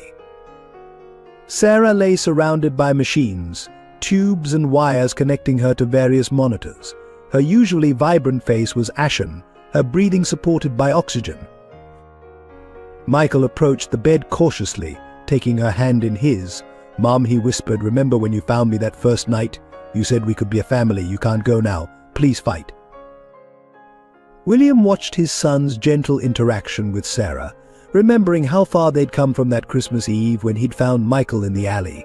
They had become a real family, healing each other's wounds, filling the empty spaces in each other's hearts. Dr. Reynolds entered with updated test results, her expression cautiously optimistic. "The new treatment seems to be working," she reported. "Her vital signs are improving, though slowly. Whatever was in that poison, her body is finally fighting back." As dawn approached, Sarah's color began to improve slightly. The harsh beeping of monitors softened to a more regular rhythm. Michael had finally fallen asleep in a chair beside her bed, his hand still holding hers. William stood at the window, watching the sun rise over the city. Somewhere out there, Richard Montgomery sat in a jail cell, while David's memory lingered in the shadows of his restaurant. The thought of how many lives one man's cruelty had touched filled him with a deep sadness. A small movement from Sarah's bed drew his attention. Her eyes fluttered open briefly, focusing first on Michael's sleeping form, then finding William. Though she couldn't speak around the breathing tube, her fingers tightened slightly around Michael's hand. "We're here," William whispered, moving to her side. "We're all here together. Just keep fighting, love." From his jail cell, Richard Montgomery orchestrated a calculated campaign to destroy the evidence against him and shift blame to Michael. Through his high-priced lawyer, he began spinning a web of lies that threatened to unravel the Thompson family's unity. "My client has security footage," his attorney announced to the press, showing the boy entering the kitchen multiple times before Mrs. Thompson's unfortunate incident. "We believe this was a calculated act of revenge against the restaurant that had previously banned him." The security tapes had been carefully edited, showing only selective moments of Michael near the kitchen, cutting out the context of David helping him. Richard had spent years perfecting the art of manipulating evidence, and now he deployed every trick he knew. Furthermore, the lawyer continued, "We have witness statements from restaurant staff confirming the boy's unstable behavior and history of threatening Mr. Montgomery." The statements came from employees who had been pressured or bribed, their testimonies rehearsed to paint Michael in the worst possible light. Detective Morris sat in his office, reviewing the mounting pile of evidence with growing frustration. "It's too perfect," he muttered to William during a private meeting. "Every piece fits exactly how Montgomery wants it to fit. Real evidence is messier." Richard's influence reached beyond the legal system. Anonymous tips began appearing at local news stations, suggesting Michael's involvement in other crimes. stories of missing items from the school, mysterious accidents at the park, all carefully crafted to create a pattern of suspicious behavior. "We've discovered troubling information about the boy's past," Richard's lawyer told reporters. "Prior incidents of violence, documented behavioral issues. The records were fabricated, but they looked genuine enough to cast doubt on Michael's character." William fought back, hiring his own investigators to examine the evidence. They discovered subtle inconsistencies in the security footage timestamps that didn't match, shadows that fell in impossible directions. But Richard had anticipated this, having secondary proof ready to explain away any discrepancies. The most damaging manipulation came in the form of a doctored video showing what appeared to be Michael tampering with food in the kitchen. The footage was grainy and distant, but Richard's team had edited it skillfully enough to create doubt. "That's not even me," Michael cried when he saw the video on the news. "I never went behind the counter. Mr. David wouldn't let me." His distress was heart-wrenching, but the damage was already spreading through the community. Richard's next move was to attack David's credibility posthumously. Mr. Parker was a troubled individual with a history of mental health issues, his lawyer claimed. His accusations against my client were the product of paranoid delusions. Documents appeared suggesting David had been embezzling from the restaurant, that his death was linked to guilt over his crimes rather than any action of Richard's. The careful records David had kept of Richard's misconduct were dismissed as the ramblings of a disturbed mind. William worked tirelessly to counter each piece of false evidence. He hired digital forensics experts to analyze the security footage, track down former employees willing to testify about Richard's true nature, and gathered medical evidence about the specific poison used in Sarah's food. The poison found in Mrs. Thompson's system, William's lawyer argued, is a specialized cleaning agent only accessible to restaurant management. No child could have obtained or administered it. But Richard had an answer for everything. His team produced records showing the cleaning supplies were stored in an unlocked cabinet, accessible to anyone who entered the kitchen. They even suggested Michael might have learned about poisons during his time on the streets.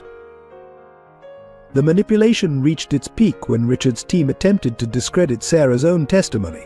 Mrs. Thompson was heavily medicated, his lawyer claimed. Her recollection of seeing my client tamper with food is clearly a drug-induced hallucination. Through it all, Michael maintained his innocence with a quiet dignity that impressed even Detective Morris. "Truth doesn't need that many props," the boy said simply, remembering David's words about honesty standing on its own. The battle over evidence continued, with Richard using his wealth and connections to create an increasingly complex web of deception. But like all carefully constructed lies, it had weak points, small inconsistencies that would eventually lead to its unraveling. With Sarah still in critical condition and Richard's manipulated evidence mounting, Michael took matters into his own hands. Late one night, while William dozed in the hospital waiting room, the boy slipped away, determined to find the proof he knew existed. "Mr. David showed me," he whispered to himself, moving through the dark streets toward Montgomery's restaurant. Behind the loose brick, under the third window, his small hands trembled as he counted the windows, remembering David's precise instructions. The restaurant stood dark and empty, police tape still marking the entrance. Michael avoided the front, making his way to the familiar alley where he'd spent so many hours with David. The dumpster that had once been his shelter now served as cover as he examined the wall. 1, 2, 3 bricks up, he counted softly, feeling each brick until one moved slightly. His heart pounding, he worked it free, reaching into the dark cavity behind. His fingers touched something, a waterproof envelope, exactly where David had said it would be. But as he pulled it out, a security light suddenly flooded the alley. "Hey," a guard shouted. "Stop right there." Michael clutched the envelope and ran, his feet remembering every escape route from his months on the streets. He could hear the guard radioing for backup, but he had the advantage of knowing every hidden passage in the area. Ducking through a narrow gap between buildings, he emerged onto a side street, his lungs burning. He didn't stop running until he reached the hospital, sneaking back in through the emergency entrance. William was awake and frantic. "Michael, where were you? I've been searching everywhere." Instead of answering, Michael held out the envelope with shaking hands. "Mr. David left proof," he gasped. He knew Richard might try to hurt someone else. Together, they opened the envelope. Inside were photographs, receipts, and a detailed journal documenting Richard's activities. David had meticulously recorded dates, times, and witnesses to various incidents at the restaurant. Most damning was a series of photographs showing Richard adding substances to food preparations, along with receipts for industrial cleaning chemicals not approved for restaurant use. David had even included samples of the substances in sealed vials, carefully labeled with dates and descriptions. "Look," Michael pointed to a specific entry. "The day before he died, Mr. David wrote about seeing Richard mix something into the cleaning supplies. He knew Richard was planning something bad." William immediately called Detective Morris, who arrived within minutes. The detective's eyes widened as he examined the evidence. "This is what we needed," he said. "David Parker was building a case against Montgomery all along." But their triumph was short-lived. As they studied the documents, an urgent announcement came over the hospital intercom, code blue, ICU room 204, Sarah's room. Michael's face went pale. "Mom," he ran toward the ICU, the precious evidence forgotten in his desperate need to reach Sarah. They found doctors working frantically to stabilize her condition. "Her system is fighting the remaining toxins," Dr. Reynolds explained. "The next few hours are crucial." Michael pressed his face against the ICU window, watching the medical team work. "Please," he whispered. "Please don't let Richard win. We need you, Mom." Through his tears, he began talking, telling Sarah about finding David's evidence, about proving his innocence. "You believed in me when nobody else did," he said. "Just like Mr. David believed in me. Please don't leave us." The monitors slowly stabilized, Sarah's vital signs returning to safer levels. Dr. Reynolds emerged, looking cautiously optimistic. "She's fighting back," she said. "Whatever was in that evidence might help us understand exactly what we're dealing with." Detective Morris had already sent the samples to the police lab for rush analysis. "If we can match these to the substances in Sarah's system," he explained, "it's over for Montgomery. No amount of manipulated evidence can counter this." Michael stayed by Sarah's window, his small hand pressed against the glass. Behind him, William and Detective Morris discussed next steps, but he focused only on his mother's face, watching for any sign of improvement. "Mr. David knew the truth would come out," he said quietly. "He taught me that good people have to be brave, even when it's scary. I had to be brave for you, Mum, just like you were brave for me."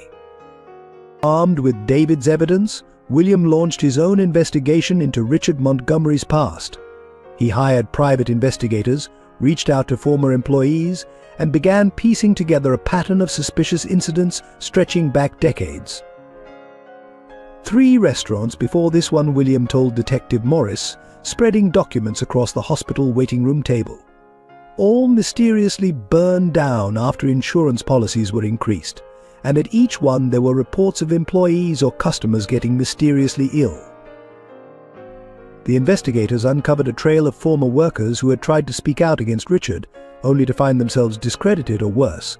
Some had lost their homes in suspicious fires, others had been arrested on fabricated charges. The pattern was clear: Richard silenced anyone who threatened his carefully constructed facade. "Look at this," William pointed to a newspaper clipping from 15 years ago. A health inspector who flagged violations at Richard's first restaurant died in a car accident the next day. The investigation was closed suspiciously quickly. Working through his business connections, William discovered Richard had ties to less reputable companies that supplied industrial chemicals. Bank records showed regular payments to shell companies that, when traced, led back to manufacturers of cleaning supplies not approved for restaurant use. He's been systematically poisoning people for years, William realized. Anyone who threatened his position or questioned his methods. David must have figured it out and started collecting evidence. Former employees, protected by William's lawyers, began coming forward. They spoke of strange practices in the kitchen, of Richard's obsession with controlling every aspect of the restaurant's operation, of workers who disappeared after raising concerns. He made us sign unusual confidentiality agreements, one former chef revealed. And he had this special cabinet in his office, only he had the key. We were never allowed near it, even during health inspections. William's investigation led him to Richard's childhood, revealing a disturbing pattern that had started early. School records showed incidents of other children becoming ill after accepting food from young Richard. The pattern of using food as a weapon had begun long before his restaurant career. "There's more," Detective Morris added, bringing new files. "We found connections between Montgomery and several unsolved poisoning cases in other cities. He moved around a lot before settling here, always one step ahead of suspicion." The most damning evidence came from Richard's personal computer, seized during his arrest. Hidden folders contained detailed records of his victims' dates, substances used, effects observed. It was a clinical catalogue of cruelty that made even seasoned investigators pause. He documented everything William said, reviewing the files, like he was proud of it. And David discovered these records somehow. That's why Richard had to silence him. Working late into the night, William cross-referenced the dates in Richard's files with hospital records. A pattern emerged: small clusters of poisoning cases around each of Richard's restaurants, always dismissed as food poisoning or unfortunate accidents. The investigation unveiled Richard's technique of manipulating health inspection records. He had developed a network of corrupt officials who would overlook violations in exchange for bribes or under threat of blackmail. "It's like a house of cards," William told Sarah during one of her conscious moments. "Once we started pulling at one thread, the whole thing began unraveling. David gave us the key we needed." The final piece came from an unexpected source: Richard's former accountant, who had kept her own secret records as insurance. She provided documentation of money laundering, bribery, and systematic cover-up spanning years. "I always knew something was wrong," she testified, "but he had dirt on everyone. We were all too scared to speak up. David Parker was the first person brave enough to stand against him." William compiled all the evidence into a comprehensive report, building an irrefutable case that would ensure Richard could never hurt anyone again. The truth about David's murder, Sarah's poisoning, and countless other crimes would finally come to light. The truth about David's death emerged through a series of haunting security camera footage recovered from the restaurant's backup system. Detective Morris invited William and Michael to the police station to review the evidence, warning them that it would be difficult to watch. "Are you sure you want to see this?" William asked Michael, his hand protective on the boy's shoulder. "You don't have to." Michael straightened his spine, though his voice trembled. "Mr. David died trying to protect me. I need to know what happened." The footage began playing on the station's monitor. David appeared in Richard's office, holding a thick envelope, the same evidence Michael had later retrieved from behind the brick. The timestamp showed 7:15 p.m., just hours before his death. "I know what you've been doing," David's voice came through clearly. "The poisonings, the threats, the way you treat people like they're nothing. It stops now." Richard's response was chillingly calm. "Sit down, David. Have some coffee. Let's discuss this like reasonable men." The camera caught him reaching into his desk drawer, while David was focused on the papers he'd brought. Michael gripped William's hand as they watched Richard add something to David's coffee cup when he turned to look out the window. "He didn't know," Michael whispered. "Mr. David always said never take food or drink from someone you don't trust." The footage continued, showing David taking a sip of the coffee as he outlined his evidence against Richard. Within minutes, his speech began to slur, his movements becoming uncoordinated. "Something wrong?" David Richards' voice dripped with false concern. "Perhaps you should sit down. You don't look well." They watched in horror as David realized what was happening. He struggled to reach for his phone, but his limbs wouldn't cooperate. You poisoned me, he gasped. Just like you'll poison that street rat you've been feeding, Richard replied coldly. Oh yes, I know all about your little charity project. Did you really think I wouldn't notice? David used his last strength to hide the envelope inside his jacket. Michael, he's just a child, he managed to say. Leave him alone. Children grow up, Richard answered. They remember things. They talk. I can't have that. The footage showed David collapsing, Richard watching impassively as he struggled to breathe. Instead of calling for help, Richard calmly cleaned the coffee cup, replaced it in his desk, and waited until David stopped moving.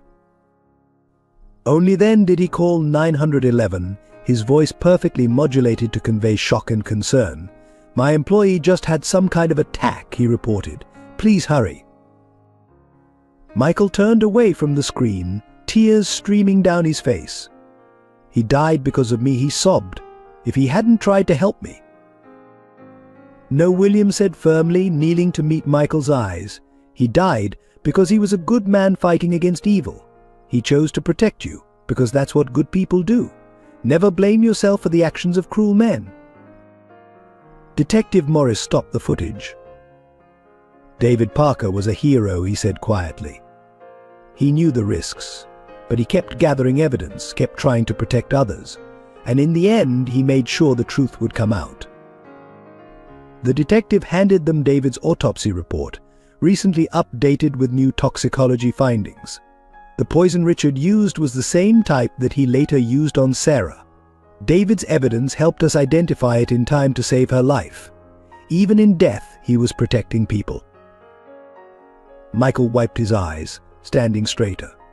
Mr. David always said that doing the right thing isn't always easy, but it's always right. He taught me that being brave doesn't mean not being scared, it means doing what's right even when you are scared. William pulled his son close, both of them taking strength from each other as they absorbed the full truth of David's sacrifice. The security footage continued to play silently in the background, preserving forever the moment when one man's courage confronted another's cruelty. The investigation into Richard Montgomery's past revealed a pattern of deaths that stretched back over 2 decades. Detective Morris spread dozens of case files across the conference table, each representing a life cut short by Richard's calculated cruelty. It started with health inspectors, Morris explained to William. Anyone who threatened to expose violations at his restaurants would suddenly suffer accidental food poisoning. Most survived, but some weren't so lucky. The first death was Janet Cooper, a senior health inspector who had discovered dangerous chemical residues in food samples from Richard's first run. She died of apparent heart failure the day before she was scheduled to present her findings. The case was quickly closed, but David's evidence had reopened it. Look at this pattern, William pointed to a timeline they'd constructed. Every time someone got too close to the truth, they either died or disappeared. Richard didn't just kill people, he destroyed their reputations first. Thomas Martinez, a former chef who had questioned Richard's food handling practices, was found dead in his apartment after accidentally ingesting cleaning chemicals. His death had been ruled a suicide after evidence of drug use was mysteriously discovered in his home. Richard planted drugs in Martinez's apartment, Morris confirmed. Made it look like he was unstable, unreliable. Same pattern we saw with his attempts to discredit David. The most heartbreaking cases involved homeless individuals who had been Richard's earliest victims.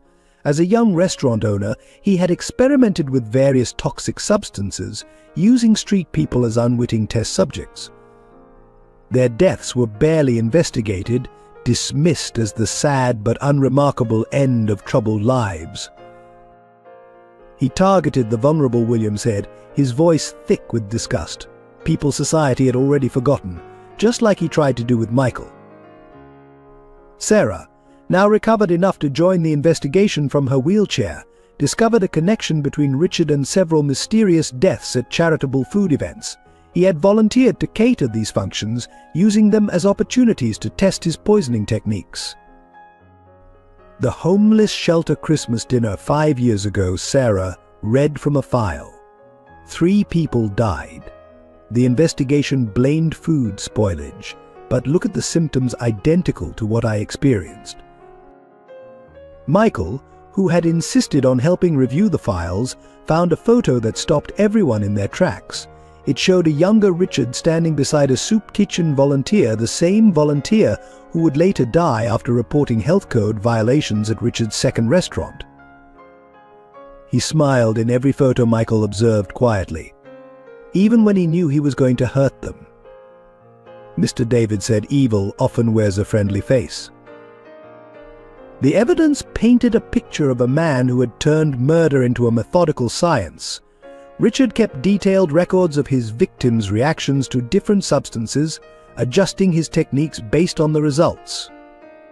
The clinical nature of his documentation chilled even seasoned investigators. This wasn't just about silencing threats, Morris concluded. He enjoyed it. The power, the control, watching people suffer while maintaining his respectable facade. Among David's evidence was a list of potential future targets people Richard had marked for elimination. Sarah's name was on that list, along with several other prominent community members who had questioned his business practices. David saved more lives than we'll ever know, William realized. By stopping Richard when he did, he prevented dozens more deaths. The final count of confirmed victims reached 17, with dozens more suspected cases spanning multiple cities. Richard had moved his operation whenever suspicion grew too strong, leaving a trail of grieving families and unanswered questions. Each victim has a story, Sarah insisted, organizing the files. We need to make sure they're all heard. It's not just about convicting Richard, it's about restoring dignity to the people he tried to erase. As they worked to document every death, every ruined life, Michael created a memorial wall in their home office. He pinned up photos of the victims, including David's picture in the center. So we never forget, he explained. Mr. David said remembering is a way of honoring. The revelation came on a quiet Sunday afternoon. Michael was helping Sarah tend her garden when Detective Morris's car pulled into their driveway. Behind his police cruiser was another vehicle, and in it sat a woman whose face Michael had only seen in the worn photograph he kept beside his bed. Michael, the detective said gently, your biological mother has come forward. She's alive.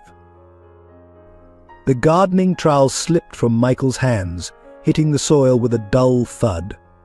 Sarah instinctively moved closer to him, her protective instinct kicking in as Emma Anderson stepped out of the car. My baby, Emma whispered, taking a hesitant step forward. She looked different from the photo, thinner, older, her eyes carrying years of pain. I never died, Michael. I'm so sorry. The story spilled out in Detective Morris's office. Emma had been involved with dangerous people, owing money she couldn't repay. They had threatened Michael's life, forcing her to make an impossible choice. She had staged her death, believing it would keep her son safe. I watched from far away, she explained, tears streaming down her face. I saw you on the streets, but I couldn't. I couldn't risk them finding you. Then I read about the Montgomery case in the papers, saw your name. Michael sat between Sarah and William, his small body rigid with emotion. You let me think you were dead, he said, his voice barely a whisper. I cried every night. I was alone, hungry, scared. Emma reached across the desk, trying to take his hand, but Michael pulled away. I had no choice, she pleaded. They would have hurt you to get to me, I thought. I thought someone would help you. Someone did, Michael replied, looking at Sarah and William. My real parents helped me. Mr. David helped me. Where were you when Richard tried to kill me? When I was sleeping behind dumpsters. Sarah squeezed Michael's shoulder gently. Maybe we should take some time, she suggested. This is a lot to process. But Emma pressed on, pulling out papers from her bag. I want custody of my son, she announced. I'm his biological mother. I have rights. The word rights seemed to break something in Michael. He stood up, his small frame shaking with anger and hurt. Rights? You gave up your rights when you left me. The Thompsons are my parents now. They chose me. They stayed. William stepped forward. "Mrs. Anderson, Michael has been through enough trauma. Whatever your intentions were, he's found stability and love with us. We're in the middle of legally adopting him." "He's my son," Emma cried, her voice rising. "I gave birth to him. You can't just take him away." "You took yourself away," Michael said quietly, with a maturity that made the room fall silent. "Mum and Dad," he looked at the Thompsons, "they taught me that being a parent means being there, no matter what. It means putting your child first. You didn't do that." Detective Morris intervened, suggesting they all take time to consider what was best for Michael. But as they left his office, Emma made one last attempt. "I can explain everything," she called after Michael. "If you'll just listen." Michael turned back, his eyes filled with tears but his voice steady. "I used to dream about this," he said, "about you coming back. But I'm not that lonely little boy anymore. I have a family now. A real one."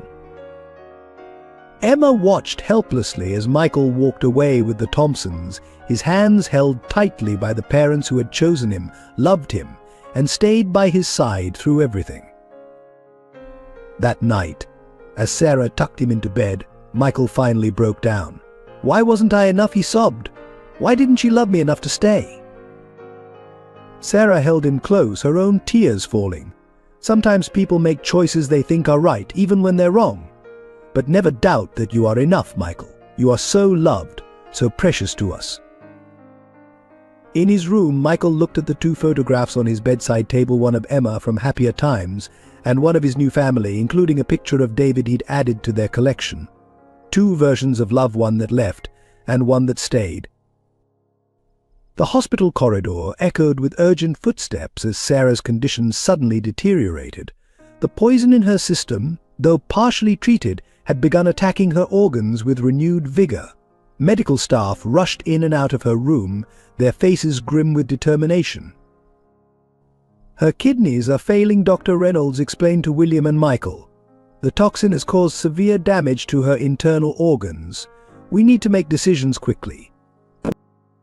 Michael stood pressed against the observation window, his small hands leaving smudges on the glass as he watched the medical team work.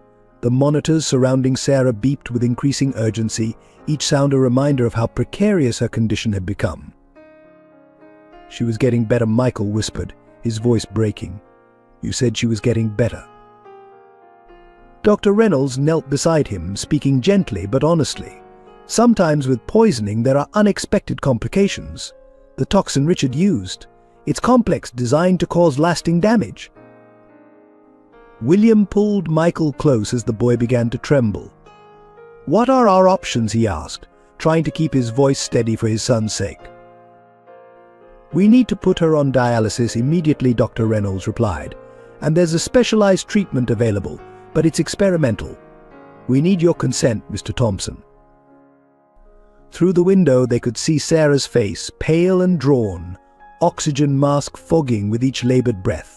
The strong, loving woman who had opened her heart to a homeless child now looked terrifyingly fragile. "Will it save her?" Michael asked, his eyes fixed on Sarah's face. "It's our best chance," Dr. Reynolds answered, "but there are risks. The treatment is intense and in her weakened state." William signed the consent forms with a shaking hand, while Michael pressed his forehead against the cool glass. "Please fight, Mom," he whispered. "We need you. I can't lose another mother." The treatment began immediately. Hours passed in agonizing slowness as they waited for any sign of improvement. Michael refused to leave, even to eat, maintaining his vigil at the window. He held David's photograph in his hands, as if drawing strength from the memory of his first protector. "Mr. David would know what to do," he said softly. "He always knew how to make things better." William squeezed his son's shoulder. "Sarah's strong, just like David was strong. She's fighting for us, Michael. We have to believe that." Around midnight, Sarah's vital signs began to fluctuate wildly. Alarms blared as her heart rate spiked, then plummeted. Medical staff rushed in, their movements urgent but coordinated. "Code Blue," the announcement echoed through the corridors, sending chills down Michael's spine. They watched helplessly as the medical team worked to stabilize her. Dr. Reynolds' voice carried through the door. "We're losing her. Push one more round of medication." Michael broke away from William, bursting into the room despite the nurse's attempts to stop him. He reached Sarah's bed, grabbing her hand. "Mom, please," he begged, tears streaming down his face. "You promised we'd be a family. You can't go like Mr. David did. Please stay with us." The monitors continued their frantic beeping, but something seemed to change. Sarah's fingers twitched slightly in Michael's grasp, and her heart rate began to stabilize. "That's it," Dr. Reynolds encouraged. "Keep fighting, Sarah. Your family needs you." Hours passed, and slowly, incrementally, Sarah's condition began to improve. The experimental treatment, combined perhaps with the strength of her son's love, seemed to be working. By dawn, she had stabilized enough for Michael to sit beside her bed, still holding her hand. William watched his son's unwavering devotion, seeing in him the same strength that had helped him survive on the streets. "She's going to make it," Michael said with quiet certainty. "Mr. David is watching over us. He wouldn't let Richard win again." Dr. Reynolds confirmed his faith later that morning. "The treatment is working," she announced. "Sarah's kidneys are showing signs of recovery. She's not out of danger yet, but she's fighting back." Michael laid his head on the edge of Sarah's bed, finally allowing exhaustion to overtake him. In his sleep, he kept his grip on her hand, as if his touch alone could anchor her to life. The breakthrough came when construction workers renovating Montgomery's restaurant discovered a hidden safe behind a false wall in Richard's office. Detective Morris arrived within minutes of the call, accompanied by William and a forensics team. "It was right here all along," William said, watching the technicians carefully open the aged metal door. "David must have known about it. That's why Richard was so desperate to silence him." Inside the safe, they found decades of meticulously documented crimes. Richard had kept detailed journals recording every poisoning, every threat, every life he had destroyed. The clinical precision of his notes revealed a calculating mind that took pride in its cruelty. "Look at this," Detective Morris held up a leather-bound notebook. He recorded recipes for his poisons, noting which combinations caused the most suffering while remaining hard to detect. He was perfecting his technique for years, but the evidence was damning. Photographs showed Richard tampering with food, adding substances to drinks, watching his victims from a distance. Each image was dated and annotated with disturbing attention to detail. He kept trophies, one investigator noted, pulling out a box of personal items taken from his victims. Among them was David's name tag, still stained with coffee from his final confrontation with Richard. William's hands shook as he examined a folder labeled Targets. Inside were surveillance photos of Sarah, along with detailed plans for her poisoning. He'd been watching us for months, he realized. Ever since we took Michael in. The most shocking discovery was a series of videos Richard had recorded of his victims' final moments. David's death was among them, filmed from multiple angles, showing Richard's calm demeanor as he watched his poison take effect. "This is why David started gathering evidence," William said quietly. "He must have found these recordings. He knew Richard had to be stopped before he could hurt anyone else." Financial records revealed a complex web of bribes and payoffs stretching back years. Health inspectors, local officials, even police officers had been compromised, allowing Richard to operate with impunity. He built an empire on suffering, Detective Morris observed, sorting through bank statements. Used the money from his successful restaurants to silence anyone who might expose him. The forensics team discovered something else, a hidden computer server containing encrypted files. When decoded, they revealed Richard's connection to mysterious deaths in other cities, cases that had gone cold years ago. "It's like he wanted to document everything," one technician remarked. "Like this was all some kind of twisted experiment to him." Among the files was a folder labeled Street Rats, Richard's documentation of homeless people he had used as test subjects. Michael's photo was there, along with notes about planning to use him to discredit David. He saw them as disposable, Detective Morris said, his voice tight with anger. People no one would miss, but David saw their humanity. That's what made him dangerous to Richard. The evidence painted a picture of a man who had turned murder into an art form, who took pleasure in destroying lives while maintaining his respected position in society. Each new discovery added to the weight of his crimes. William found a final piece of evidence, a letter David had written the day he died, addressed to the police. "If you're reading this," it began, "then Richard Montgomery has finally silenced me. But he can't silence the truth." The letter detailed everything David had discovered, including the locations of other evidence caches he had hidden throughout the city. He had created a network of proof so extensive that even his death couldn't prevent the truth from emerging. David knew, William said softly. He knew Richard would eventually kill him, but he made sure his death would mean something. By day's end, the evidence filled dozens of boxes. Richard's carefully constructed facade had crumbled, revealing the monster beneath. His reign of terror, built on poison and fear, was finally exposed to the light. At the hospital, Michael sat beside Sarah's bed as William shared the discoveries. "Mr. David won," the boy said simply. "Even after Richard killed him, he still won." Following the discovery in Richard's office, Detective Morris received an anonymous package. Inside was a USB drive and a letter in David's handwriting to be delivered in the event of my death. The contents would reveal the full extent of David's determination to expose Richard's crimes. He recorded everything, Detective Morris explained, showing William the files. Voice recordings from hidden microphones, cell phone videos, photographs taken through windows. David was building a case for months.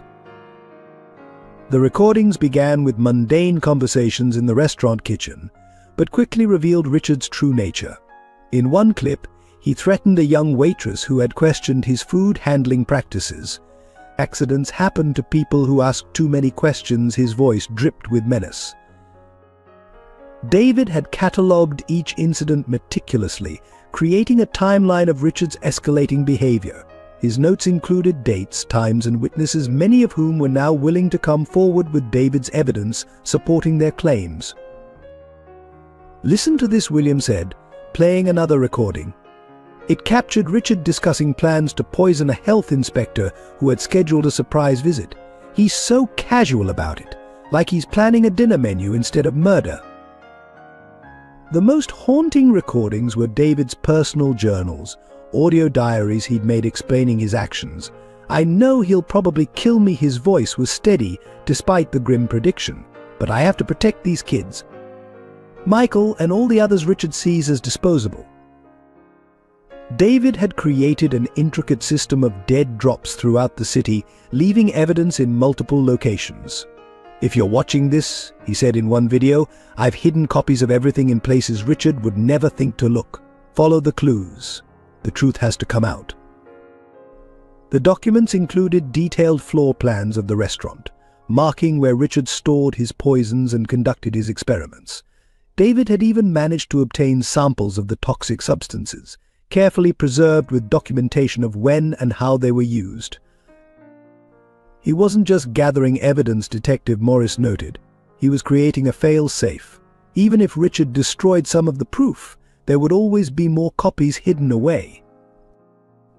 Among the files were hundreds of photographs showing Richard tampering with food, meeting with corrupt officials, and disposing of evidence.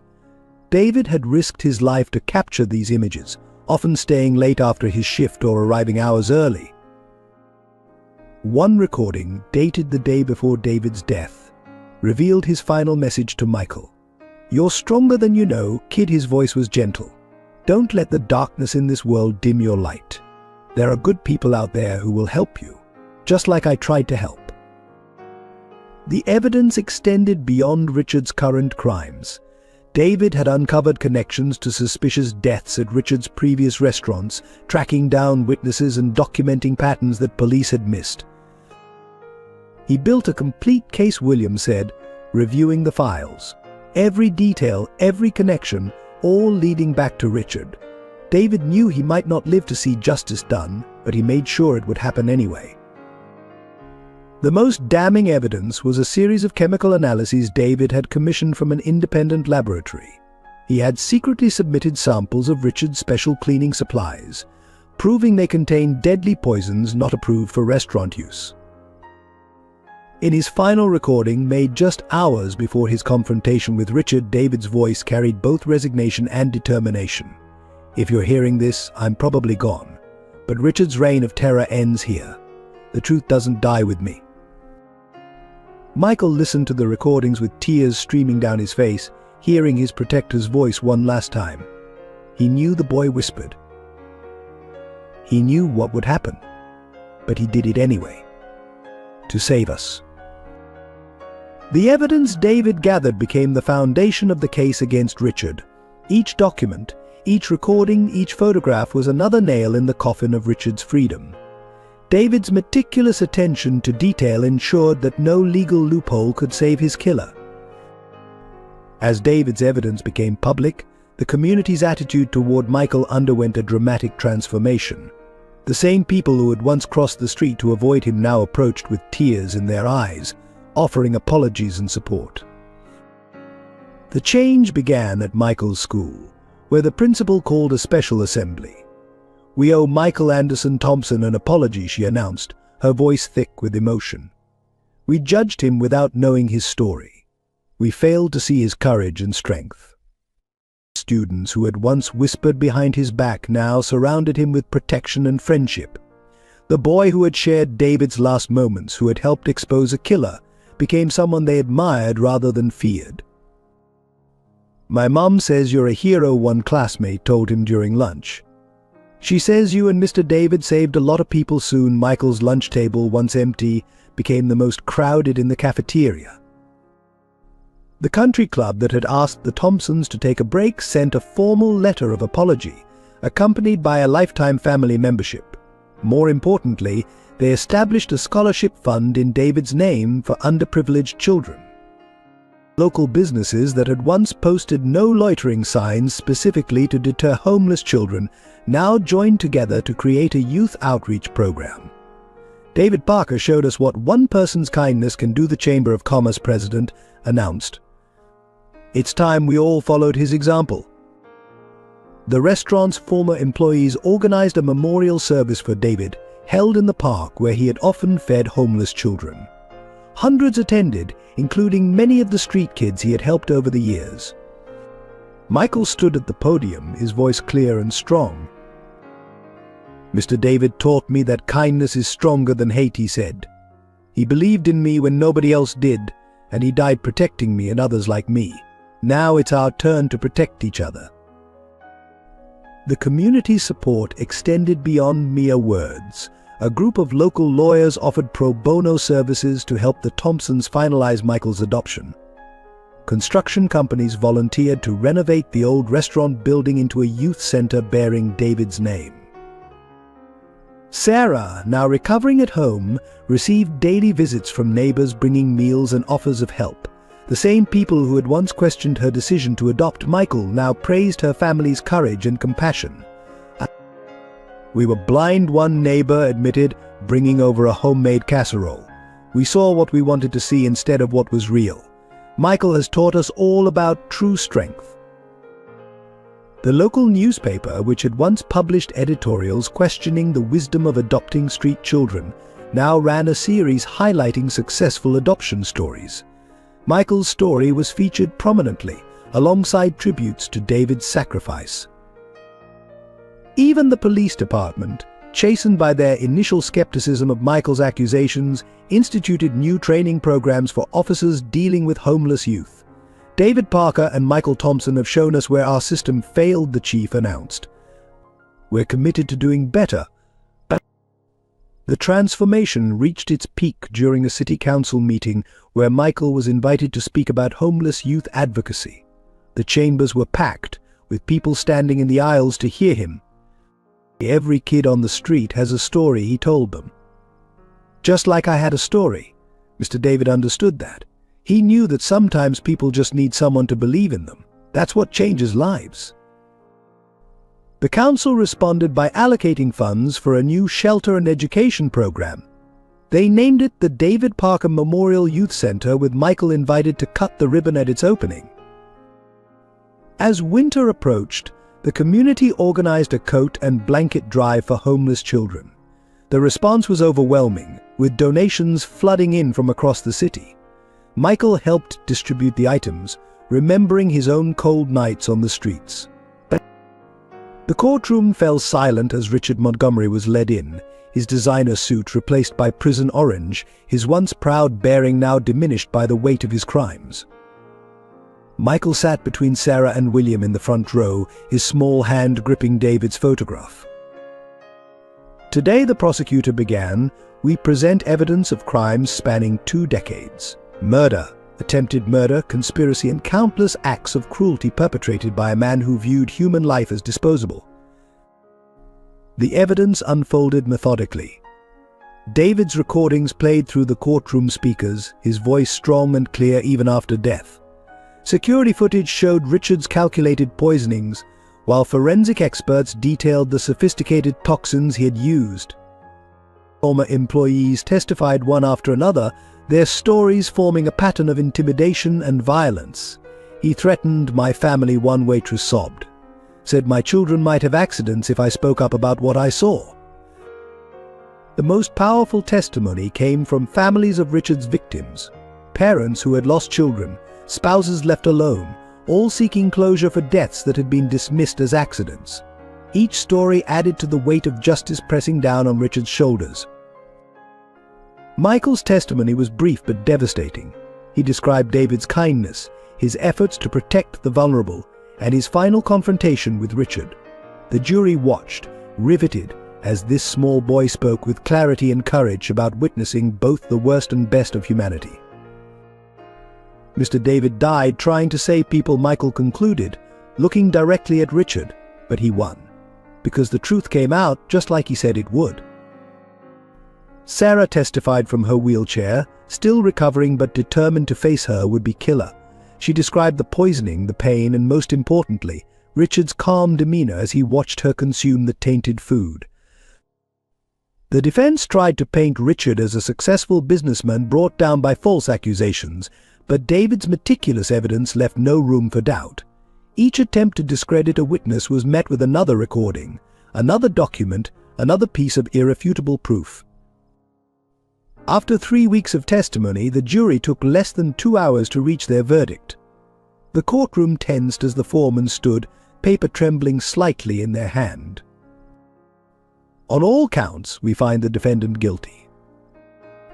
Richard's facade finally cracked, his face contorted with rage as he lunged toward Michael, screaming threats, but deputies quickly restrained him, dragging him away as he shouted promises of revenge. The judge's sentence was unprecedented: multiple life terms without possibility of parole, plus additional years for each attempted murder and conspiracy charge. Mr. Montgomery. She declared, "You have demonstrated a level of calculated cruelty that this court has rarely witnessed. You will spend the remainder of your life ensuring that you can never harm another person." Outside the courthouse, reporters gathered around the Thompsons.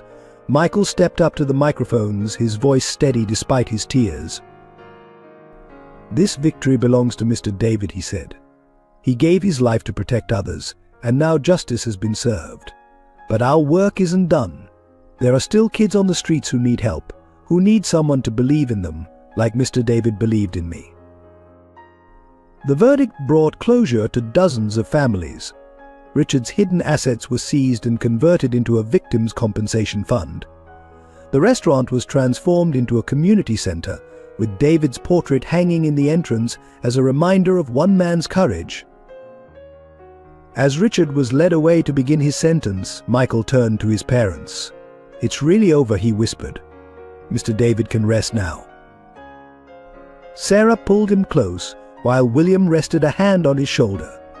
Together they watched justice being served, knowing that David's sacrifice had not been in vain. Richard Montgomery's empire crumbled spectacularly in the days following his conviction. His restaurants across the city were shuttered, their windows plastered with police notices and newspaper headlines detailing his crimes. The reputation he had spent decades building dissolved like poison in a coffee cup. In prison, stripped of his expensive suits and powerful connections, Richard faced the harsh reality of his new life. The man who had once commanded fear and respect now found himself at the bottom of the hierarchy, just another inmate in an orange jumpsuit. His legal appeals were systematically rejected as more evidence emerged. Former employees, no longer afraid, came forward with additional testimonies. Each new revelation added years to his sentence, until the possibility of freedom became a distant memory. The police investigation expanded to include Richard's business partners and corrupt officials who had enabled his crimes. Health inspectors who had accepted bribes were arrested. Local politicians who had turned blind eyes in exchange for campaign contributions found themselves under scrutiny. Richard's financial empire unraveled as forensic accountants traced decades of money laundering and fraud.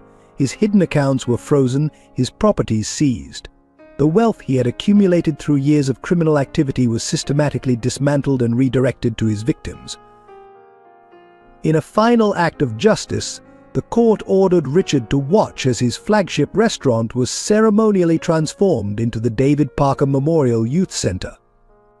He was forced to witness via prison video feed as Michael cut the ribbon, surrounded by community leaders and former street children who had found hope in the very place that had once been a source of terror. The media coverage was relentless. Journalists dug deep into Richard's past, uncovering a pattern of cruelty that stretched back to his childhood. Former classmates recalled his early experiments with poison, his manipulation of others, his ruthless climb to power. Prison psychiatrists diagnosed him with severe antisocial personality disorder, noting his complete lack of remorse. In mandatory counseling sessions, Richard maintained his superiority, refusing to acknowledge the pain he had caused or the lives he had destroyed. His own family disowned him publicly. His wife filed for divorce, his children changed their surnames, all attempting to distance themselves from his toxic legacy. The Montgomery name, once associated with success and refinement, became synonymous with cruelty and murder. During his first month in prison, Richard received hundreds of letters from his victims' families. Each envelope contained photographs of those he had harmed, stories of the lives he had cut short, and the lasting impact of his actions. Prison guards reported that he tore each letter to shreds without reading them. The final blow to Richard's ego came when a best-selling book about his crimes was published, with all proceeds going to homeless youth programs. The author dedicated it to David Parker and Michael, describing them as the unlikely heroes who brought down a monster. In his maximum security cell, Richard Montgomery, once the king of his domain, now spent his days in isolation, his only company the ghosts of those he had killed, and the knowledge that his true nature had finally been exposed to the world. Sarah's journey back to health was marked by small victories and unwavering family support. Each day brought new progress, first sitting up without help, then taking tentative steps with a walker, finally managing short walks in the hospital garden with Michael and William by her side. "You're getting stronger," Mum Michael would say each morning, his face lighting up at every small improvement. He had taken to reading to her during his visits, sharing the books David had once used to teach him, filling her recovery room with stories of hope and perseverance. The day Sarah finally returned home, the house was transformed. William and Michael had worked tirelessly to prepare for her homecoming, setting up a comfortable recovery space in the living room. Flowers filled every surface, their fragrance a welcome change from the sterile hospital environment. "We're all together now," Sarah said softly as William helped her settle onto the couch. Michael curled up beside her, careful not to disturb her healing body but needing to be close. The family that had been forged in crisis was finally whole again. Physical therapy sessions became a family affair. Michael would count out Sarah's exercises, offering enthusiastic encouragement for each achievement.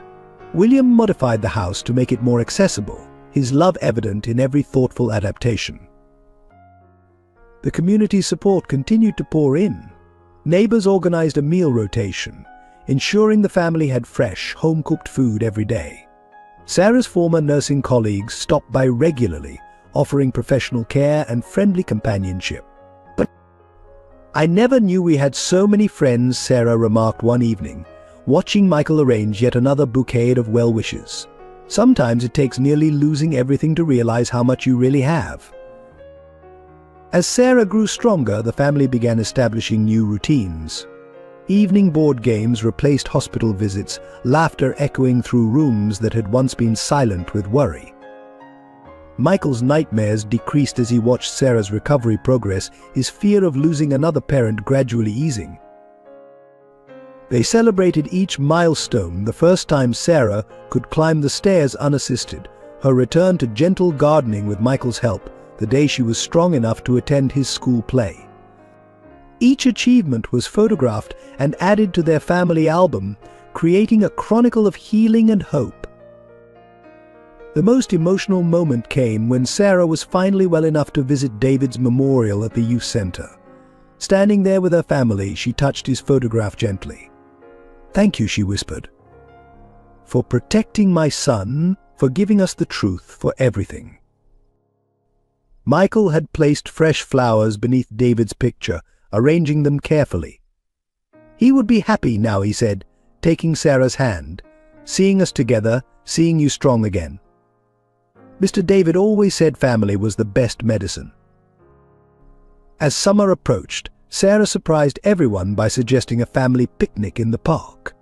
It was a simple outing, but it represented how far they had come. Watching Sarah and Michael play a gentle game of catch while lunch was being prepared, William felt tears of gratitude fill his eyes. That evening, sitting on their porch swing, Sarah held her family close. "We're not just survivors now," she said softly. "We're living, really living. And that's the greatest victory of all."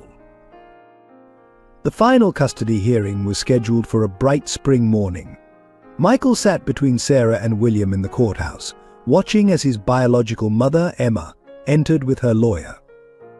The past months of her attempting to reclaim parental rights had taken their toll on everyone, but today would bring resolution. "The court will now hear statements regarding the custody of Michael Anderson," the judge announced. "We'll begin with Mrs. Emma Anderson."